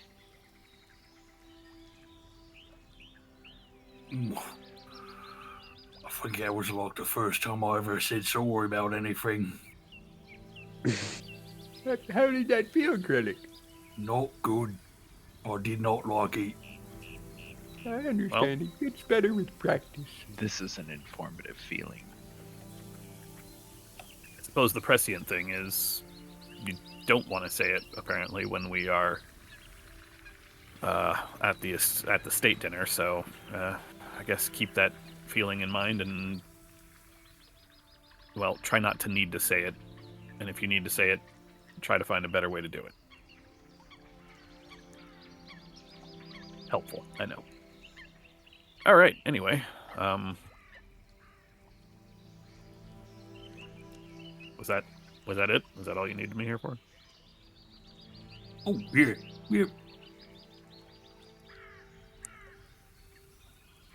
Anyone else while I'm here? Otherwise, I think Vicaris and I are going to head into town, get some jewelry, and some crafting materials, which we did want to, actually, Vicaris suggested we bring up.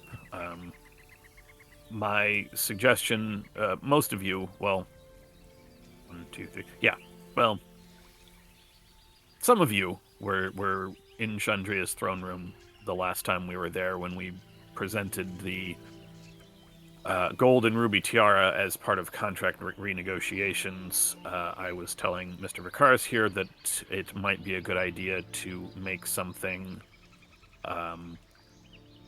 to complement that item and that way we would have it to present to the Lady Chandria as a gift upon our arrival at the state dinner. The concern was over how much of the group funds we wanted to spend on that endeavor, and he looks over at Vicaris and nods as anything else that you wanted to add. Yes, actually. Documenta has submitted a request for 1,000 gold pieces worth of materials required for raising dead, revivify, and whatnot. Just making sure that nobody has any objections to that before I fulfill that request. No, I think that sounds good. Lauren, do you still have a diamond in case of emergencies? Yes, I do have one set. Okay. There's also there's also one already in the hoard, but I say never too many. Okay. I no longer have one on my person since I used mine to revive Lauren while we were in the Dreadwood. I have not needed to replace it just yet, so that is something to consider. Would you like it to be included in the 1,000, or would you like it replaced separately? I think separately. That way, Noel has access to one. I'm guessing that the expenditure you requested is to replace his own materials. I have No, one actually, of my actually, own, but I reimbursed him for my resurrection. yes, that These are separate from that as well. Oh, okay. these are further preventative measures. Emergencies. Yeah, as someone who has died more times than anybody else, I say never too careful. Indeed. Last chance for objections. Hey, I need like 500 gold for something that I'm working on.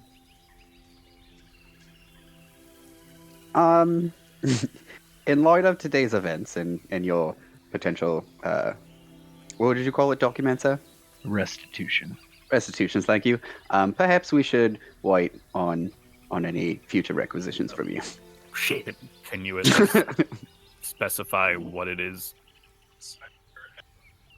you would be working on? I mean, if it's a reasonable expense, then This I'll level with you. It is not a reasonable expense. I appreciate the honesty. All right, we ready to go then? Before we do, anyone else willing to come? Sure. Awesome. Then I guess we're ready. I'm gonna, as I'm like walking the other direction to go upstairs, turn to Kralik and say, before the topic is lost, if you require journaling of these dreams, my offer is standing. Yes. I got you now. Mm-hmm. Also, go apologize to the one who almost died. Yeah, alright. Yeah, Noel nods and like smiles, throw you guys a pleasant wave as he walks up the stairs.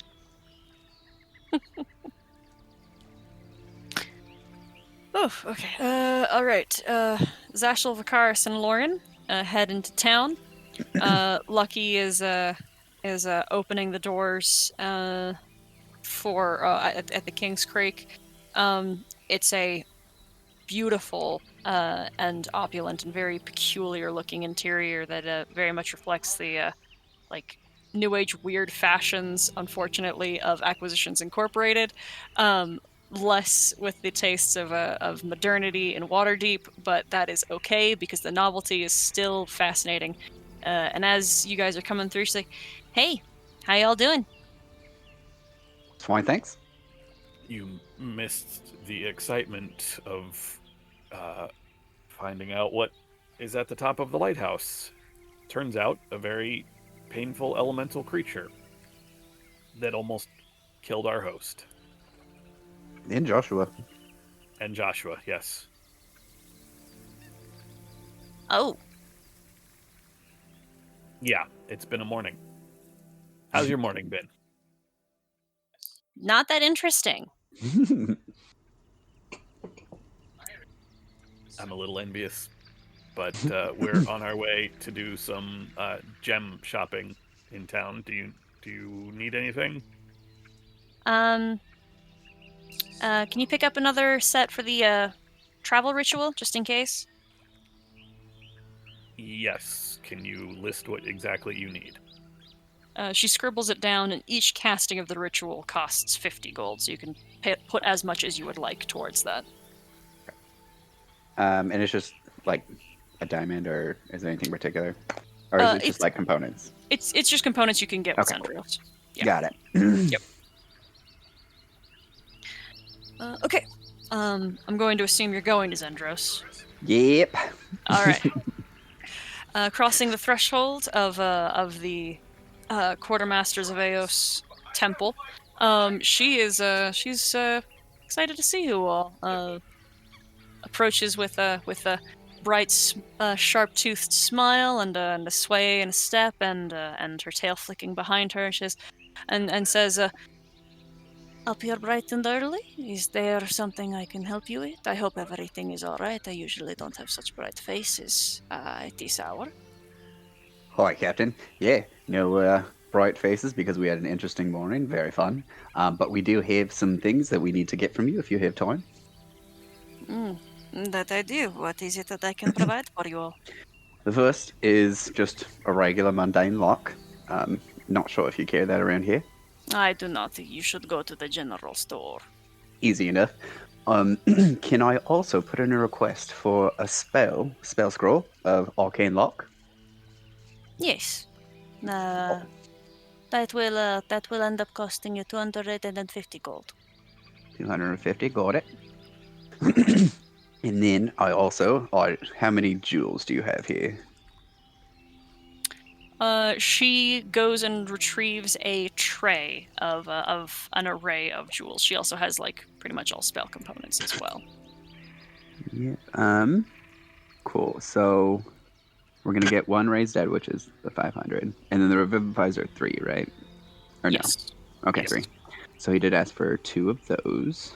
That's 600, and then you asked for one more thing for 100. What was it?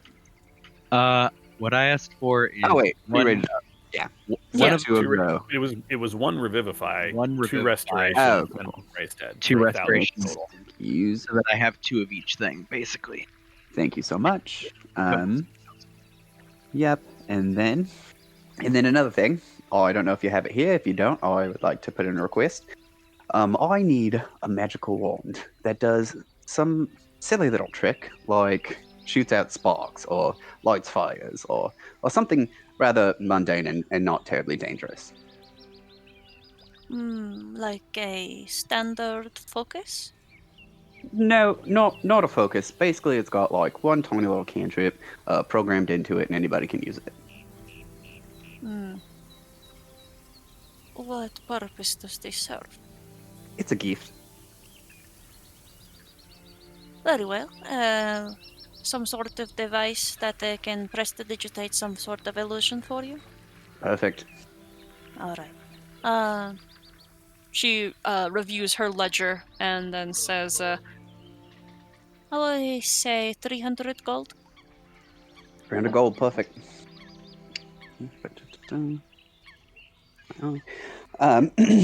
Right, and he'll turn back to Zashel. Rubies. What did we actually decide on a number? I don't think we did. We You did did it. not. I was Perfect. thinking earrings, so 2 rubies worth, 50, 100 gold each. Yeah, it's like, how much was the last one worth? A lot. Yeah. I 'cause- think the tiara was worth like 300 or 500 gold by the time I was done. It was a lot. Yes, that was all out of Zashel's pocket too. There's a reason I'm fucking broke all the time. I mean, you can put as much money as you want into this. I'll say, like, with a minimum of 50, like, per earring. Yep, Which, that's what I by was the time you're done, like, crafting it, because of how I do my crafting and everything, it'll be worth double. but as much as you want to put in. So like a very fine set that would complement the crown nicely is probably going to cost you in total 200 gold. That's what it's. 200 gold for the supplies from her. Yes. Okay, cool. Everyone cool with that? Yeah. Cool. And then turning to the two others. Right, for the ritual, I was thinking for enough materials for 4 trips. Or did we want more or less? No, 4 is good. That way it's return trip, like a round trip. There's 2 round trips before we have to stock up, plus however many she being lucky, obviously, has left. Right, perfect. Good number. And then the last thing, and then he'll get like slightly closer to her, away from the others. I am looking for a personal item. I have been studying a lot and fighting a lot, and it is kind of been a bit of a stress on me, to say the least. So I was hoping to maybe buy an instrument, if you have any. She's her expressions are changing very subtly as you're very close to her, as she is trying to track exactly what you are saying. And she says instruments. What sort of instruments? Well, I mean, just something mundane, like a lute or a dulcimer, something. Nothing magical. It's just a way to relieve stress. I don't want to tell the others about it. There are other ways to relieve stress, but yes, I could find something like that for you. What other ways did you have in mind? You could get creative.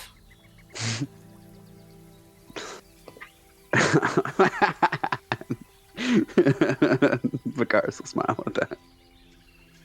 Well, then, when I figure it out, I'll come back to you. Do you have any instruments now, perhaps? Let me check my inventory. And she leaves the room for a little while, and then comes back with several types of instruments, a couple all carried by other acolytes, horns and strings instruments and woodwinds. There is a small variety. Yeah, I'd stick with a string instrument. Okay. You want lute? Is that, yeah, like, lute's is that what fine. you want? Okay. We can do a lute. All right. Okay. All right. That's 35 gold. Cool. All right, so that is, as long as my calculation is correct, 1950 from the group fund, and then 335 from my own personal. Great. Right, I will take that out. All right. Once I have everything, although I want to note that we're still waiting for Arcane Lock and the wand, I will turn to everyone and say, ready? I would like to speak to Zendros real quick. I have Sure. an item request. Yes, what can I do for you, dear? I understand there is a spell that will forge a mental bond between a group of people. I would like to purchase this scroll. Or order it, as it were. Yes. Assuming it is within my price range. The ritual. Yes. Let me see. And she consults her tome and reports that it will cost this scroll will cost 750 gold. Okay. I will put down 400 gold 50? now. Oh, okay. All right. Do I have materials to scribe said spell? Because I might have to pick those up later. It's 50 gold per spell level, so no, I don't. Sorry, I'll pick those also, up later. the 25 gold dust for the Arcane Lock, I will also be putting down for that as well. I No forgot. problem. Yep. You actually, if you're casting it from a scroll, don't need the material components. They get spent when they make the scroll. Oh, Oh, okay, that makes sense. cool. Got it. Then we will That's stay where why we're at. some spells are way more expensive as scrolls, is because they have very expensive material components Got that it. are Okay, spent when you craft the scroll. makes a Cool. lot of sense. Yeah. I don't use scrolls very much, but that makes them a lot better in my head, actually. Yeah, absolutely. Cool. It's why some spells are. It's like a definite question of, do I bother to scribe this? Am I going to cast it Mhm. more than once? Because if Yeah. not, it's cheaper for me to cast it from the scroll than it is to write it down and memorize it and have to use the material components later. Yeah. Interesting. Unless they change that in this edition, which, again, is entirely possible. Eh. I hate Uh, joy, so Mhm. Anything else with the captain? Not me. Oops. Okay. All right then. Anything else? You can purchase a lock in town. It's just whatever it is. It costs in adventuring gear. Cool. I'll look that up. Yep. Cool. All right. Back at the lighthouse. What's happening, Lauren? What you doing? Oh, I went shopping with them. I did. Yeah, Oh, she that's was right. with I us, forgot. yeah. I didn't move anyone, so I was just. Here we go. Well, I'll move it so I can see. Null. You're just working on paperwork. yeah, in this case, I have to do the death forbearance and required justifications paperwork for Joshua, Mm-hmm. which should only take like 2 or 3 hours. And then I have to burn them in the incense Mm-hmm. thing afterwards. Yeah. So yeah, that'll be at least like the morning, I guess. Cool.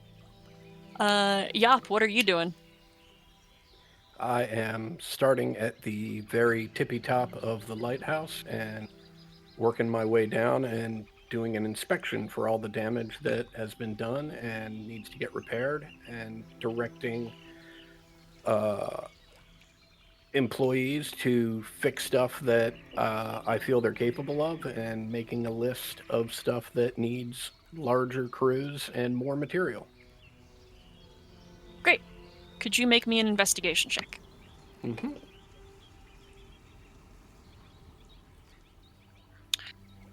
You know what? That's a- I will burn an inspiration on that. That's a flat too. Let's. That garbage. Ah, there it is. There we go. Okay. You are very thorough. The only room you do not disturb in any fashion, naturally, is the Major's. And also probably room 4, which has no floor. And with the help of everyone, and as per their instruction, after I'm gonna say about 2 hours of work, this you feel confident that you have done what can be done between like Great. prestidigitation, mending, and then like actual labor and everything.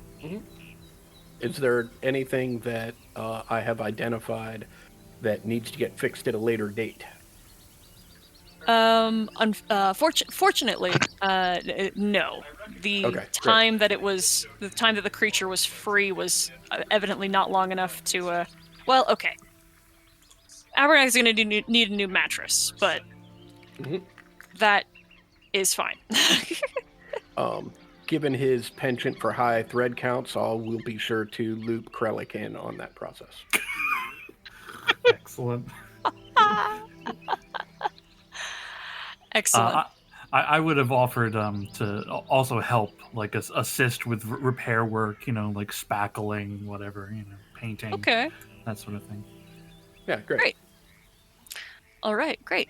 So besides, after that is done, what are the two of you up to? I'll actually ask Yop, like, Hey, you think Joshua's doing all right? I mean, should I go check on him? He's a little jumpy right now. I've put him up in the workshop and given him some simple experiments to run. It seems to occupy his mind. Let's give him a couple more hours before we pay him any visits. Okay. we could I still do need them hands axes completed, and I actually had an idea about you see, Zashel made these markings here for me, and I thought that maybe the two of us could work on putting them on stuff that I got. I was thinking I could put one here, and I'm indicating like the harness that I have a lot of my stuff connected to. And then maybe I don't know. You think maybe on maybe on my dad's shell, or maybe on my hat. I don't quite know how we could affix it to your hat, but I think we could make a lovely version that would fit in very nicely with your father's shell. Shall we go outside and get started? Sounds good to me. And we'll head outside and fire up the forge and start some crafting. Okay. All right. Okay. I leave a note on the major's door that says, hey, if you wanna, hey, it's me, Krellick. If you wanna talk, I'll be at the forge. Okay. Then the two of you are working for pretty much the remainder of the day.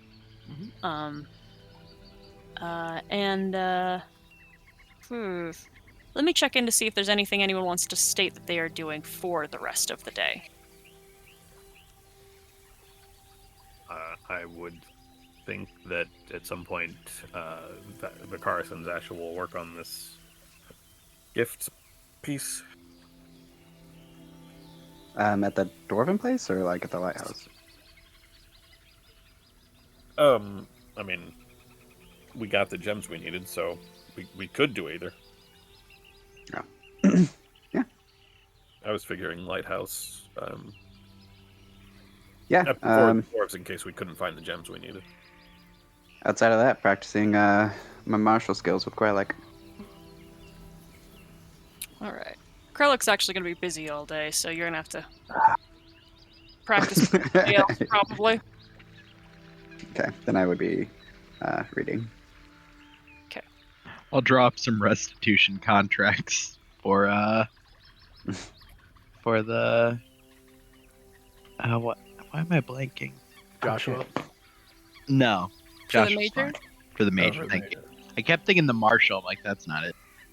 For the major, essentially, like in case he gets mad and brings up contract, Noel would have like 4 potential contracts with varying levels of payout or modification of like leasing rate.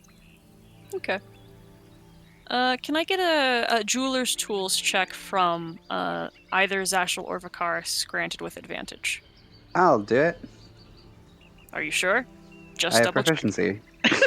You both have so do I. proficiency. Oh. Oh. That's why you're Mine's doing it together. Mine's a 5. What's yours? It depends on what stat we're going off of, I guess. I let you. It's int. I think I also allowed for dexterity. Oh. Wait. For the dexterity? for the sake of the crafting. My best would be 6 at that point. Mine is 7. I guess my thing's gone, so I'll just do this. 20. Okay. All right. Then you can make some very nice. I've imagined them as like they're chained jewels, and they dangle together in clusters. They're very pretty. Very nice work. Thanks. Thanks for the help. I hope this will be an acceptable gift. I know I'm not ever particularly fond of the wilds itself, but I am actually sort of anticipating seeing Chandria again. I found her a very capable ruler.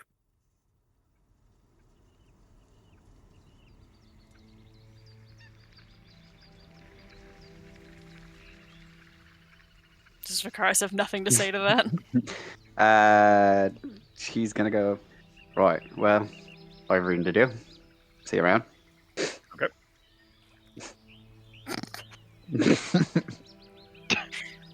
I will put that in the vault. Okay, that's a good idea. That's a good idea. All right. For later consideration, since we already kind of did this, but to the group, we are also out of potions of healing, so we should at some time also correct that. I think those got passed out. I don't know if they got consumed, so I think there were 4 left. Right? Didn't we pass out the Yes, last 4? I have think one. people went down, but yeah, I I thought have I had one. one also, and then Okay, cool. and Yop I should just- have one, so I just remember us Could've put those using back. a lot recently, so I didn't. I've still got one. yeah, Cool. yeah. Okay, that's it. Yeah, you can put Zashel's back in the board. Got it. Okay.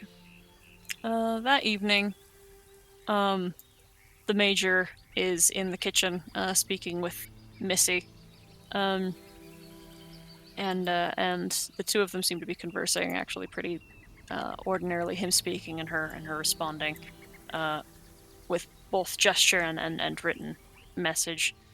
As you're kind of coming into the dining room for dinner, Krellick, you hear your name being called into the kitchen. Oh, I hope they got something good for me. No crab meat. Krellick, before you go in there, just remember that we are technically guests here. Hold on to this for me, and I will pass Quetzal over. I look at Quetzal. Try not to eat him, please. I wouldn't dream of it. Okay, just I've seen you with lizards, and he's been through a lot. I'm protective. I apologize. That was also very rude. No, it's a good call. If it wasn't your snake, I might.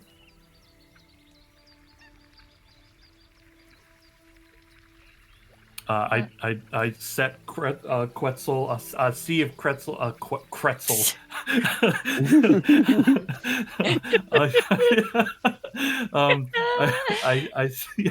see if Quetzal wants to he'll get up on my shoulders and slither around up there. Yeah. Draping around your neck, lifting his head a little bit. Cool. I go in the kitchen, see what food they have for me. Missy is in the process of carting things into the dining hall for everybody, and the Major is sitting in the chair at the table, with one foot kind of lifted against the other, and he kicks it in your direction. He's got his arms crossed, and he looks exhausted. And he nods for you to sit. I sit. Is there any food or drink set out already? Anything I can take or have? Nope. Okay. I am disappointed at that fact, but I sit down and. Pretty crazy day. Why'd you go up there?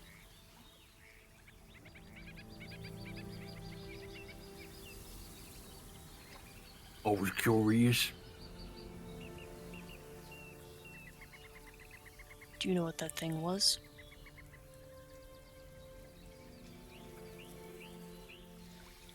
No. But I know it's lonely.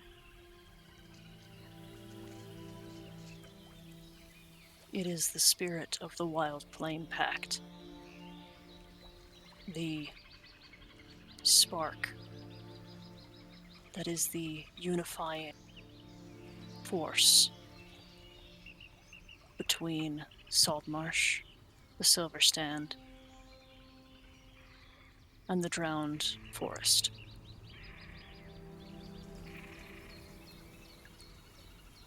I am its keeper because it is dangerous.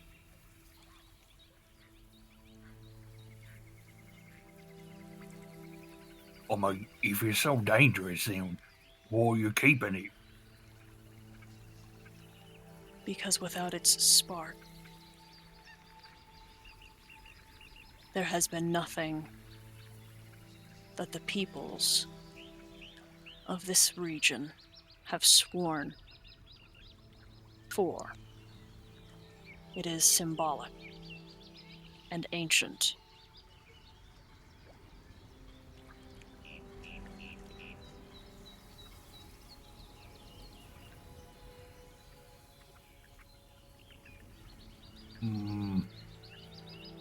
How long you been keeping it? I have been its keeper since the day I met the Shadowbreaker's mother. That's a pretty good name.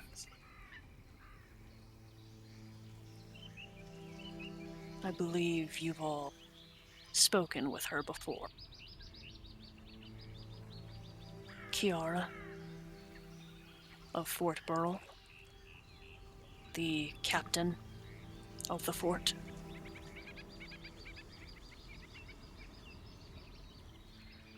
You know, Major, I've spoken to her before, but I'm not really good with names.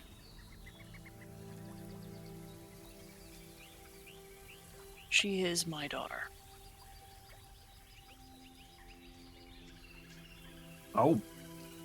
Do we make a good impression? What? Did we fuck it up? You know, when we met her.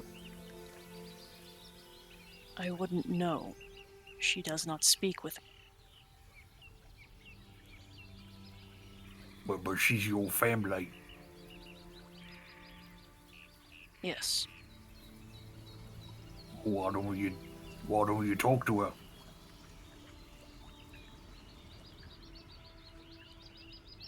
Because the people of the Silver Stand, despite the alliance they have with the folks in Saltmarsh, have a certain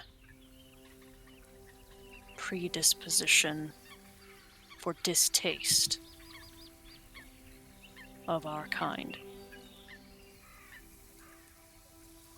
And when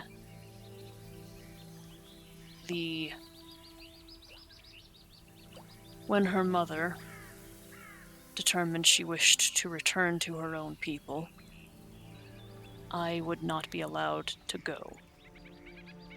I had the responsibility to keep the light, and I would not be permitted to live within the forest. And Kiara was forced to choose between living here or living there. And she lived here for a time.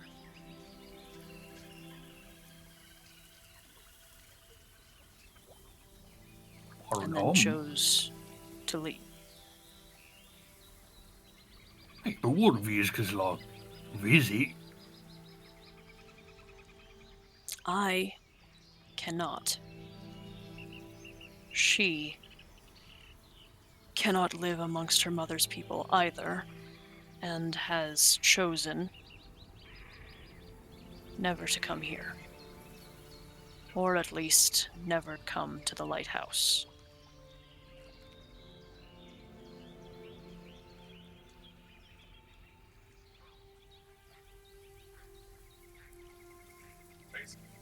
None of this matters as much as the importance that that light does not go out. when that light is out, there are storms, and there are rocks. You're a sailor. You know what a lighthouse does. Yeah. I will not permit this island to be the death of anyone.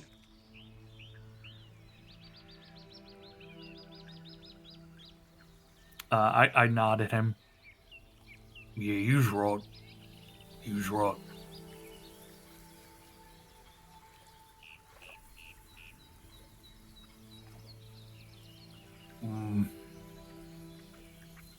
I know that thing's got a little bad, pretty bad.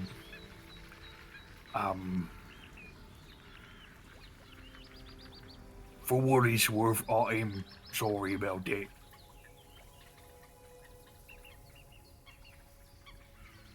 He sits forward and extends a hand to you.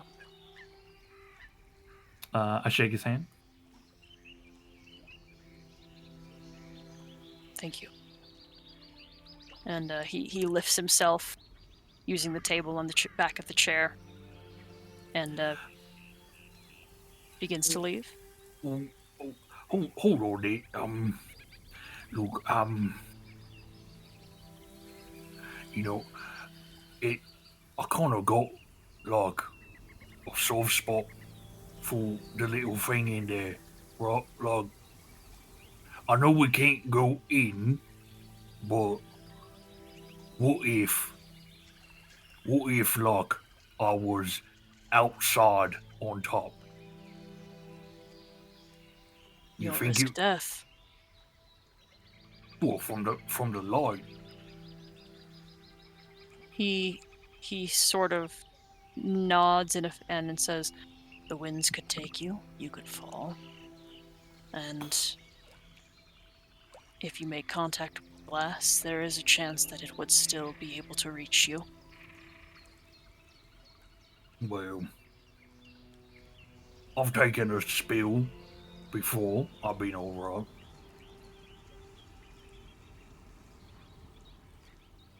I don't want to do it if you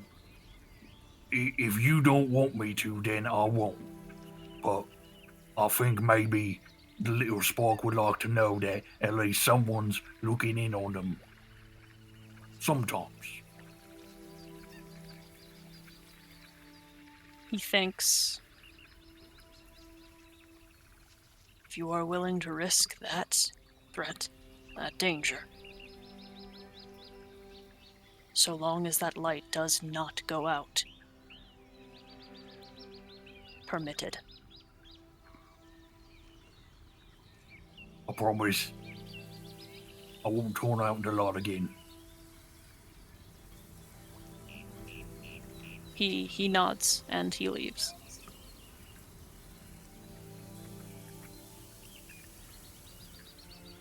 I look over at Quetzal, kind of like sigh a bit. Ooh, ain't not bad, yeah? Looks like somebody got to keep all their electrum.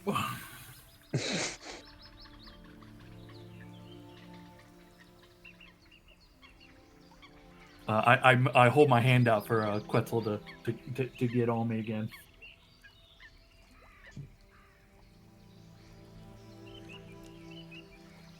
And I'll go back out. Okay.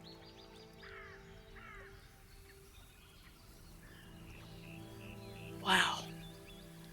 I was muted that whole time. Yes, when you were talking to Quetzal, Quetzal nodded like very like old man sage, like yep. Get to keep all that electrum. You did good. And then he slithers down into your hand when you hold it out for him. Is there anything else that anyone would like to be doing for the duration of downtime? Yes. Yeah? I want to talk to Lauren. Lauren, you're a perceptive type, right? You kind of know what's going on around you at all times. I mean, I hear things. I'm not sure I would say I know what they all mean. Right, sure, but you notice things, right? Yeah. Awesome. I am trying many avenues to be useful to this team. Not a ton of panning out, so I'm further stretching what I'm trying to do and everything. So, and he pulls out just 1 copper. If you could, every day, take this and hide it in a different place on your person. And at some time during the day, I'm going to attempt to take it from you. And if you notice, just let me know. Is that okay? Sure. I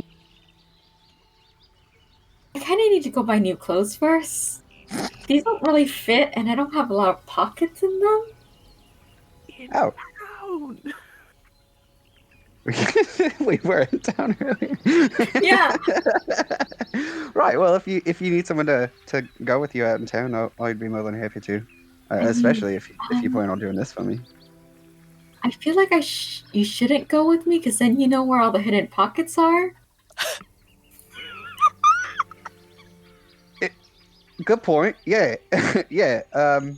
Well, anyways, and he puts the coin in her hand. But As for you, I guess I could add on the pockets afterwards if you want to help me pick out clothes that fits the region better. Because we're supposed to be going to that party, right? And I don't know what would be appropriate to wear. oh, The thing we were invited to, I think in the Fae, that you Yeah. might be the best to give clothing advice for. yeah.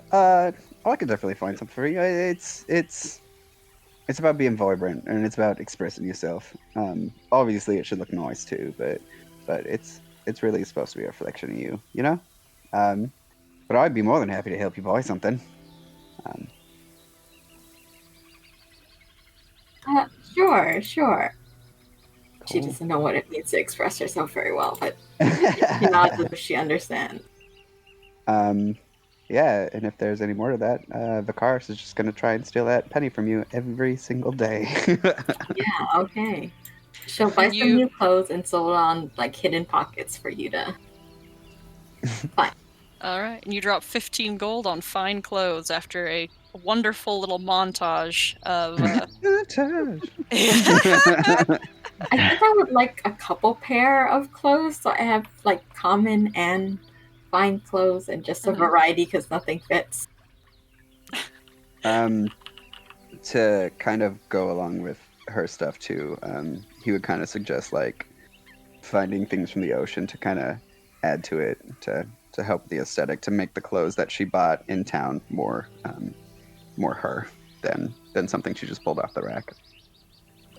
Did you want to go diving near the lighthouse? Well, I can't dive anymore. I can swim, but I'm not particularly good at it. Well, We can, if you want, you can go down there and then bring things up, and I can give you advice on whether it's good or not. okay, and you said colorful, right? Mhm. Yeah, I'll go look for some colorful sea vegetations. If it glows, that'd be better. Or something not coral, that's alive. Something that's Yeah, definitely. doesn't harm. Neat. Okay. Noel, anything you're doing? I'll prepare the treatise that Noel is going to write for the Fae Marshal. Mm-hmm. Okay. And I heard there was some thoughts about like how Vicaris is planning on unwinding after a lot of this work.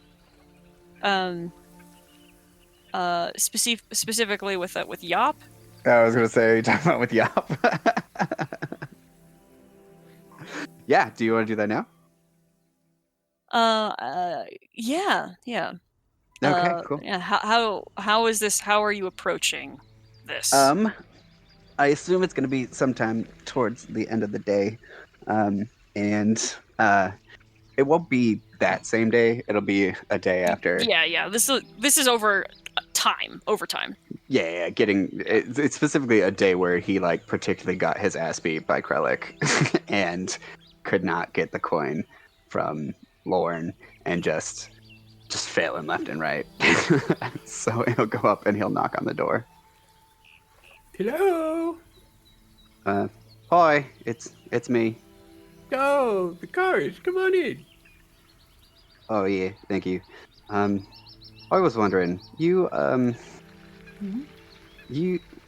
partake in some hallucinogens from time to time, right? Oh, yes. Yeah, I'm kind of looking to escape reality right now. If you had anything available at this time. Yop just grins and stands up slowly and puts on a pot of water to boil. Is that part of it? Oh, it will be. How has your day been? It's not been great. I'll admit. Still haven't hit Krellick, at least in this form, and still no magic. And he will just do like a little fun hand thing that shows nothing. We've been playing the lute. Not great at that either. So. Oh, well. But you're still training with Krellick? And And you're seeing. still trying your magic? Yep, still working with Talawick. And you're still playing the lute? Well, I guess I started, but yeah. Well, that's wonderful. These are not things that come easily. Who are you telling? There will be lots of failure before there's success, but I am confident you will succeed. Maybe not in hitting Krellick, but you will learn a lot by trying. I mean, Winter hit him once, and then he got knocked out. But he still hit him. Exactly my point. I really thought shooting with bow and arrow would work, but he's very fast. Yes. He's surprisingly nimble for his size. Yeah. Yop pulls out a little baggie from a pouch on her belt.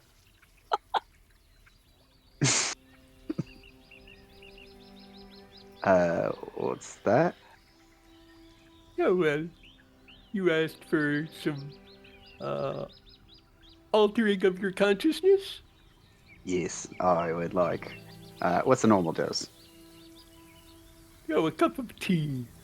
Great, double it.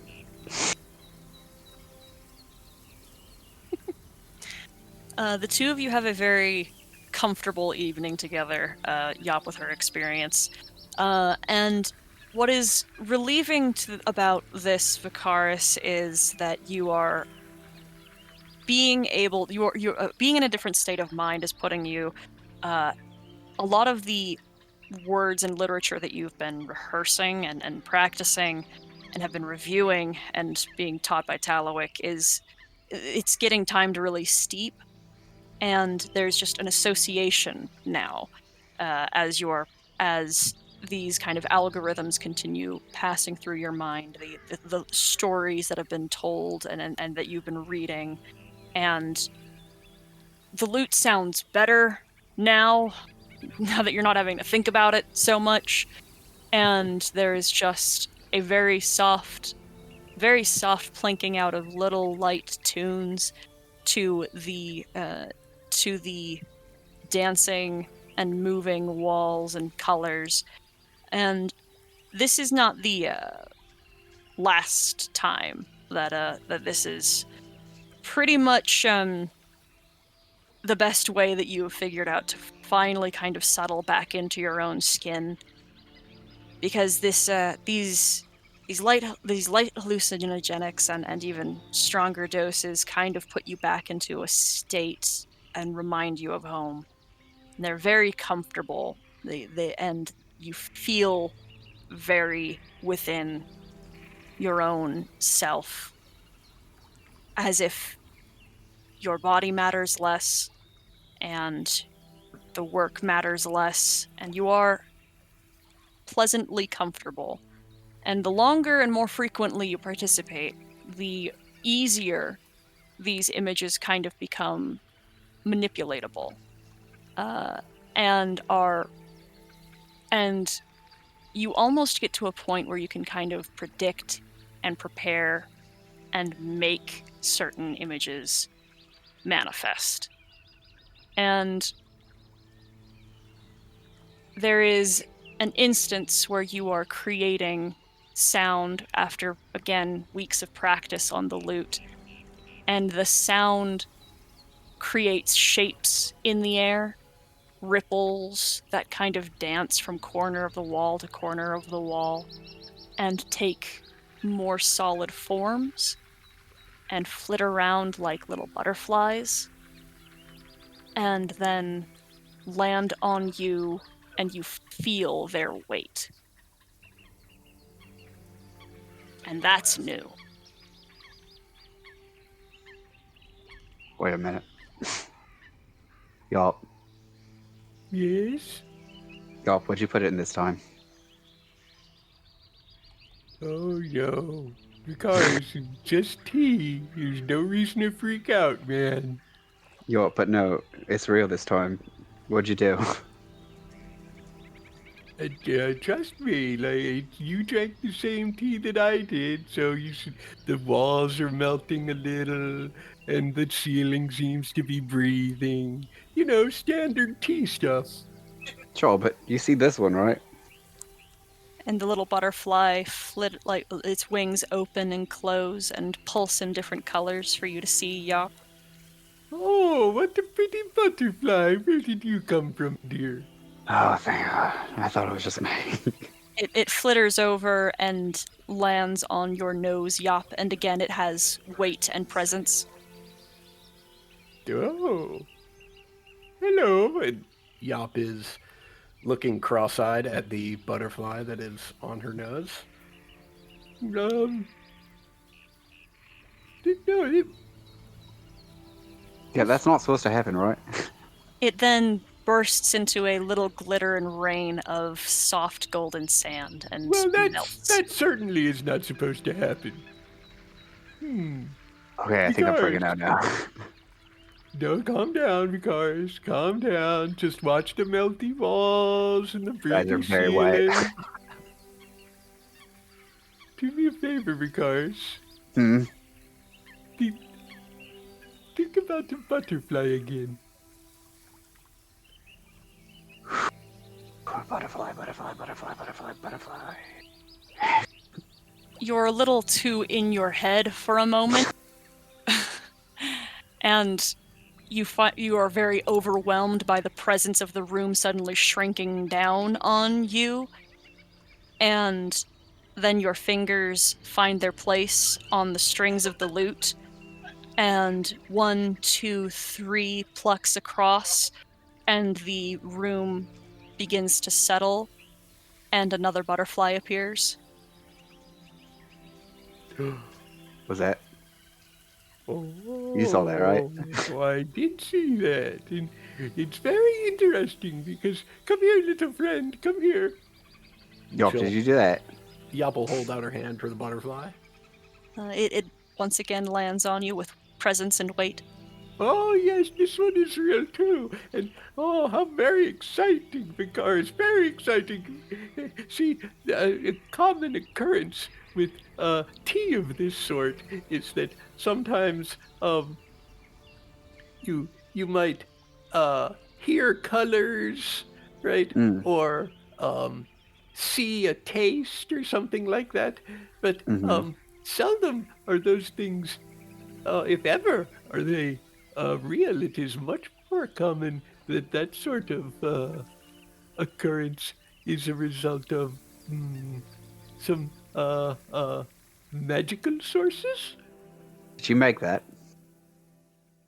No, I'm sitting here watching the windows blink. Yo, it's not nice to play with tricks on Faye. It's actually quite Cars, literally. I would not play a trick on you. I'm just enjoying my tea. It's quite literally the opposite of what's supposed to happen, actually. I believe this has something to do with you, dear. He'll strum again. What is he thinking? No. What is his instinct of expectation? Nothing. He is semi-convinced that this has nothing to do with him. So he is, he's testing it, but expecting nothing. And behind you, something bumps against you as a chair has picked itself up and crawled with 4 legs and bonked against the back of your head. Vicaris jumps up. Okay, well, you see that? Oh, absolutely. I'm glad you stopped by for tea this evening. This is wonderful. Play some more for me, please, dear. Vicaris looks at his lute, drops it. There is I don't a know. clatter and a ring, and the chair jumps back. Yo, what the fuck is happening? Right. It seems to have something to do with that instrument. Why don't you pick it up again? I told Captain Zendros, not a magical one. And he slowly kneels down. He's on all fours and like slowly, as he like taps the ground, gets closer and closer to it until he grabs it again, and then will flick one of the strings very carefully, focusing specifically on that chair again. It picks itself up and rears like a dog, and then settles. Do you think I'm controlling it? Well, it certainly seems to. Here, let me try something.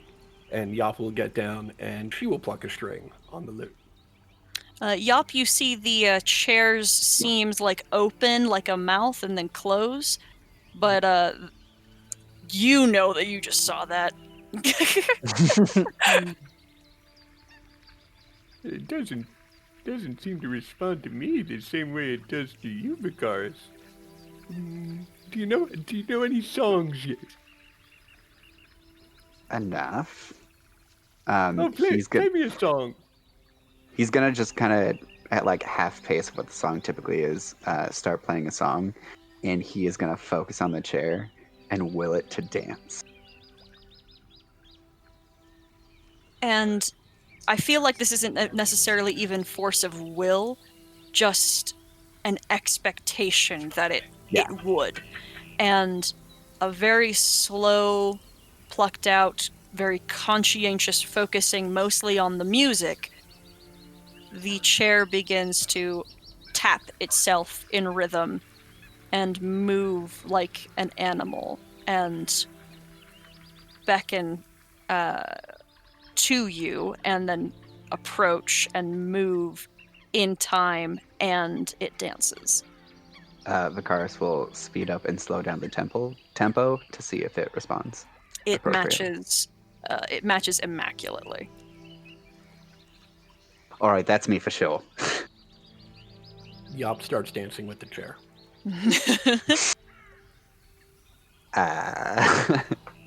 All right.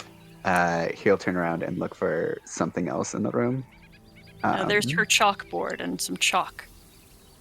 Oh, focus on the chalk. Focus on the chalk, stare at it, squint, and start playing the song again.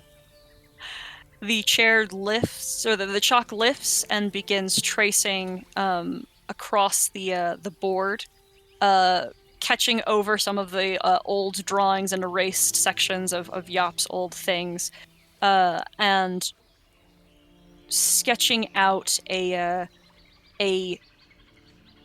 person of kind of an ambiguous form, but clearly a figure.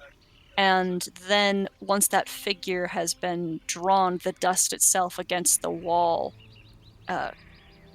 picks itself from the wall and dances as a cloud in the room. Well, I did not intend that, but that's actually quite nice. Yo, Yeah, has anyone force ever... yourself- Sorry, Go go for ahead. it. Yo, has anyone manifested abilities after taking these mushrooms? No, dear, not that I'm aware of. It doesn't mean it's never happened, but not in my presence. Huh. How many times have you done this with another Fae? Oh, I've done it many times with many, many people. Alright. He as a... Sorry, I have to look up something real quick. As he remembers, he is going to attempt to cast Prestidigitation. That does not work. Ah, Because so close.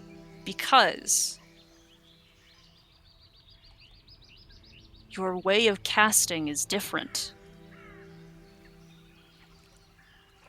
Do you will the same effect? What do you want to happen? Just a quick little fireworks show. Just to prove that it works. Your impulse is to focus inward. Find Mhm. within your body that flicker of the arcane and force it through the ink of your tattoos and make it manifest. And that does not work. But you're watching the things in the room move and begin to settle and see something.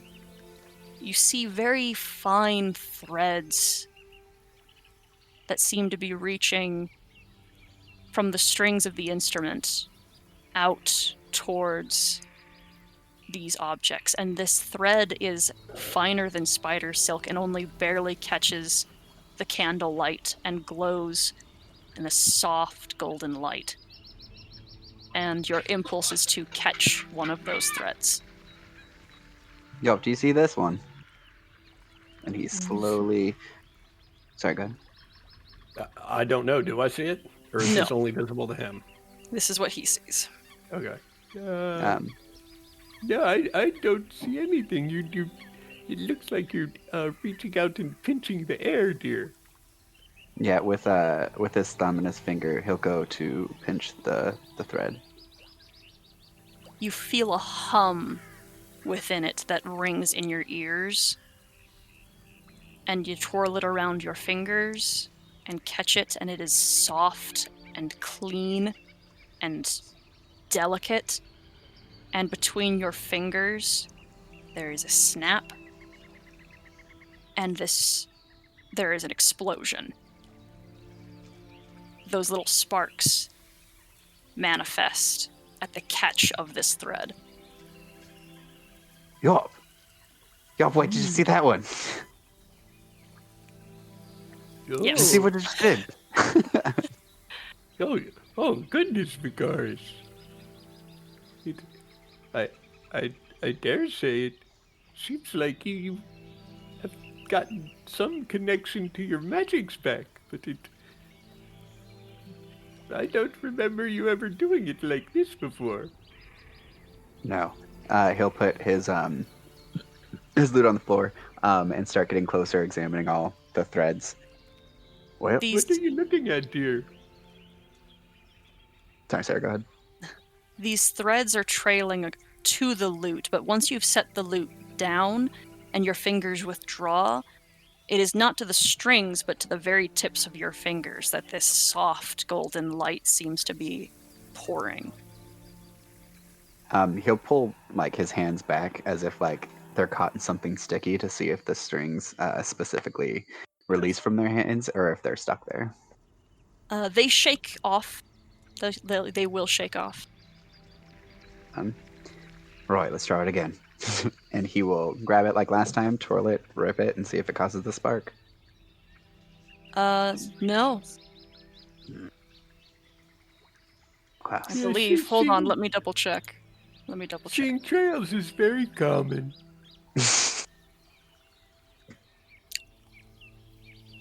The third time, after touching the loot again, and withdrawing, you can spark again. All right.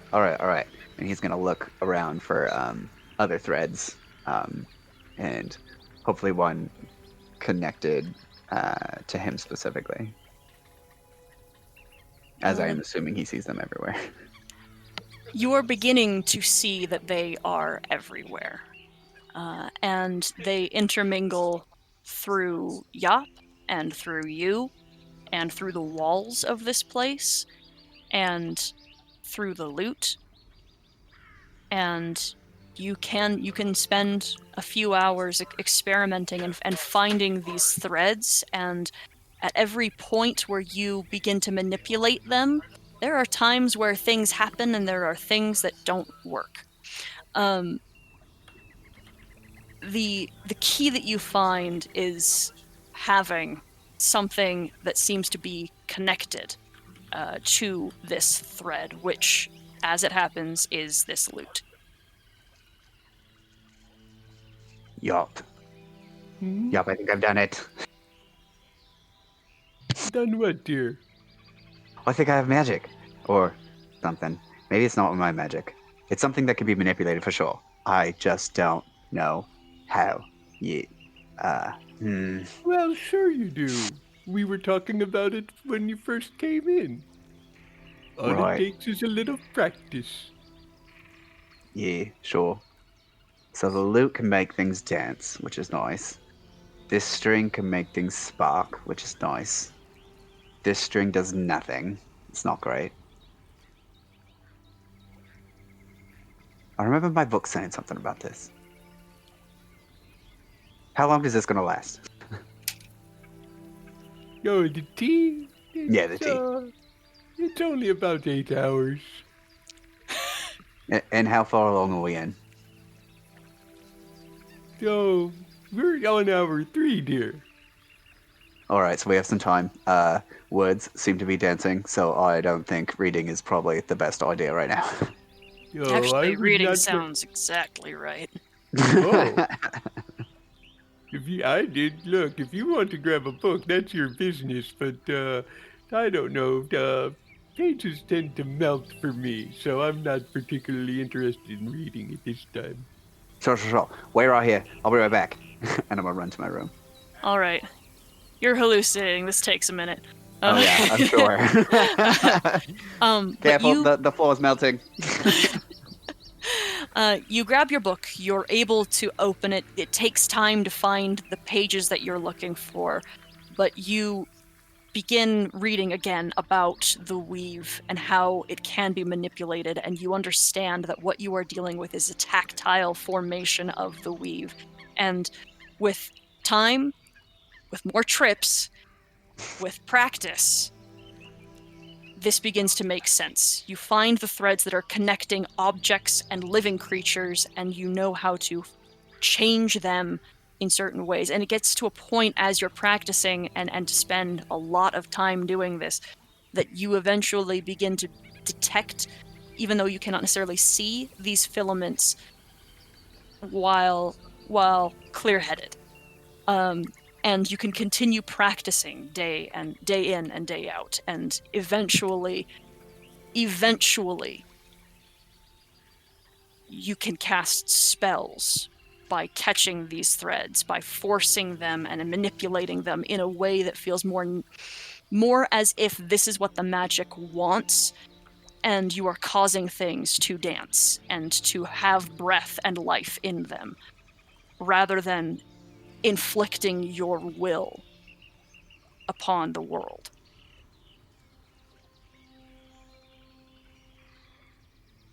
And you are now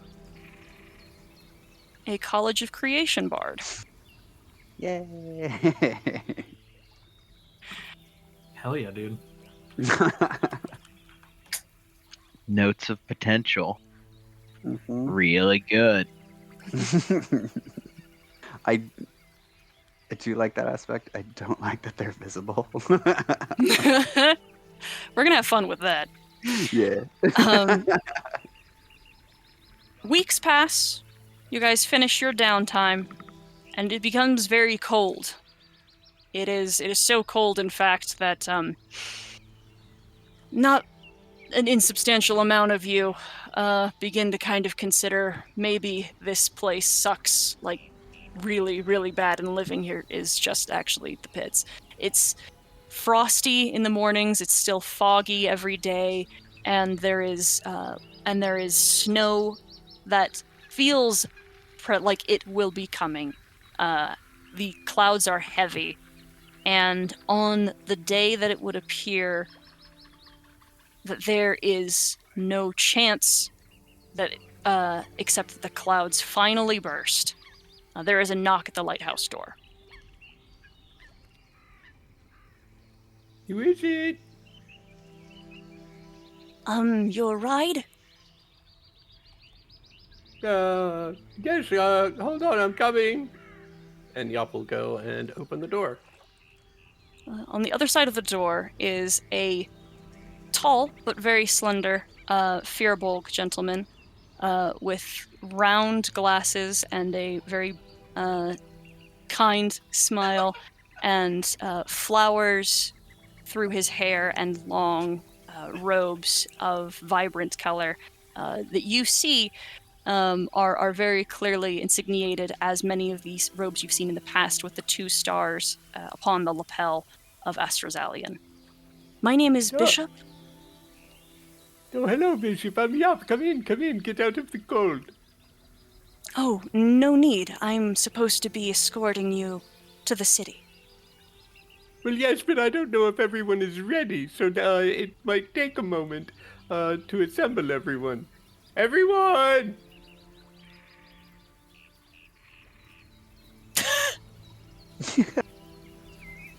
Is it just going to be you, then?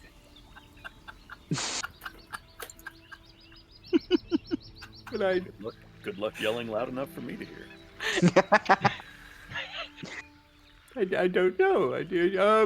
Our ride is here! Where we going? Well,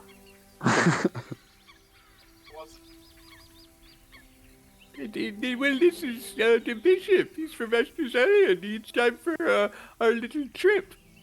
As soon as the word Astrazalia is said, you hear running footsteps. And then the sound of rolling down the stairs. Absolutely. As soon as he falls on the last one, he immediately stands up, brushes himself off, fixes his coat, comes up and says, holds out his hand for Bishop. Vicaris, yes. And he holds out his hand to you. Right, Vicaris. So I guess you already knew that. Hi. Yes, so- this is in fact the only named party that I have, Vicaris. Oh, well. And he beams over at Yop.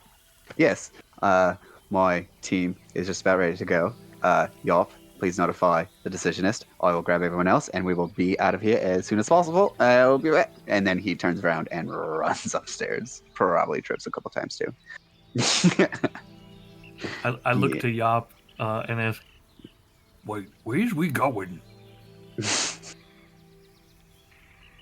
Oh, you don't remember we had discussed this a couple days ago. We're going back to Astrazalia.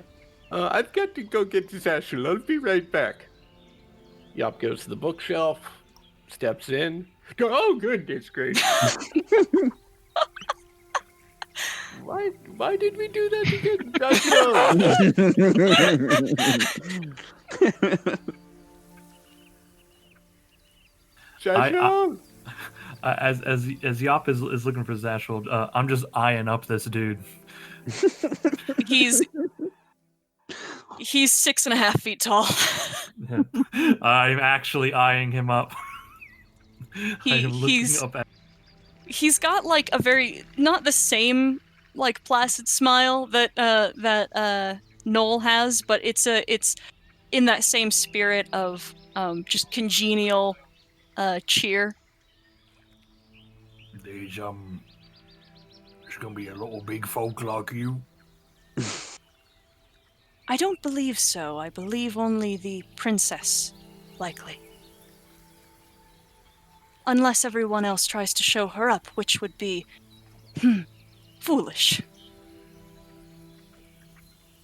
I just smile, and I just I'm not taking up time. I'm just wait. You hear, Lord, we have to go now. Get your stuff. We have to go now. And then he immediately runs to Knowles. Okay, coming. You hear us bumping as she rolls. No, we don't have time. It's time to go. We should already been downstairs. Oh my god, the dogs came in. Yeah, Noel Fair. like opens the door like after the first knock, and you see he's wearing what looks like, if it's possible, even more like somber and ornate version of the robes he usually wears. And he just nods, says, "These are my formal raiments." Vicaris was just about to turn and run downstairs when he immediately stops after the first step, hops a little bit on one foot to slow himself down, turns around, says, "Sorry, this is your best? Mhm. You don't have," and he'll poke his head inside the room. "You don't have anything else better in here?" No, Are you sure? I could look through it real quick if you I'm like. sure. I could also I could go to mine. I'm sure there's something These that'll fit. are my robes of station. Sure. I've got a couple little things we could pin on it, maybe. Jazz it up a little. Okay. Well then perhaps, and I will use my Song of Creation to make him up some snazzier clothes. How about this? This is very nice. It shines, and No. it's still black and white. It's just a little more shimmery. This is my robe of station. We are going to a diplomatic gathering. I mean, it's supposed to be fun still. Wrap it up, Doug! My bad. Well, if you insist, let's go. That's actually what I was about to do. Yeah. Okay, great. Noel will nod and head downstairs. I will head up as everyone is like clearly like gathering items. I'll grab my normal set of gear. I will take off of the my wall of trophies. I will take off the coral warhammer. Kick ass. Yeah. I look for a scrap of cloth that I could tie into like a nice ascot.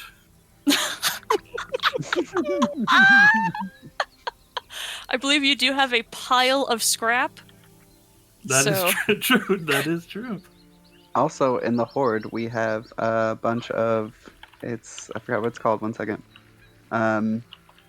The 5 bolts of fine dyed fabric. So you just take like a ream, just tear it jagged, and just make a loop around your neck. You just rip off a piece.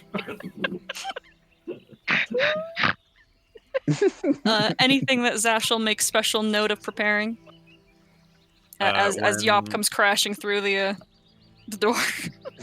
Oh, yeah. Let's The bishop is here. It is time for us to go. Ah. No, I'm sorry. Ask Rosalia. He said he is our ride. Okay, thank you. I was about to ask what a bishop was. Give me just a moment. I need to gather some things. Zashel goes into his room. He will move aside. He opens the top drawer of his dresser and pulls out and just sort of sets aside the top couple layers of socks to retrieve a small a small box that is very light, and he tucks it into his jacket. I think I have everything that I need. Wonderful. Shall we head back then? Is it weird that I almost miss? Yeah, I assumed we were taking Lucky. Is it weird that I almost miss the boat ride instead of that drop? Well, no, but version 1 always has some design hiccups, but I think I've got something that might make this a little bit easier. We'll deal with it when we get back from Astrazelia. Yeah. Yeah, Lucky. We are headed to the next. We're headed to Astrazalian. Got it. She grabs a couple things and follows you all back to the island, where Bishop is patiently waiting for everyone to return. Is this everyone? 1 second. Betty, get down here. Now it's everyone. Yeah, okay. He takes you outside where there is a circle that is drawn in glowing runes that Vicaris can see more clearly than anyone else. And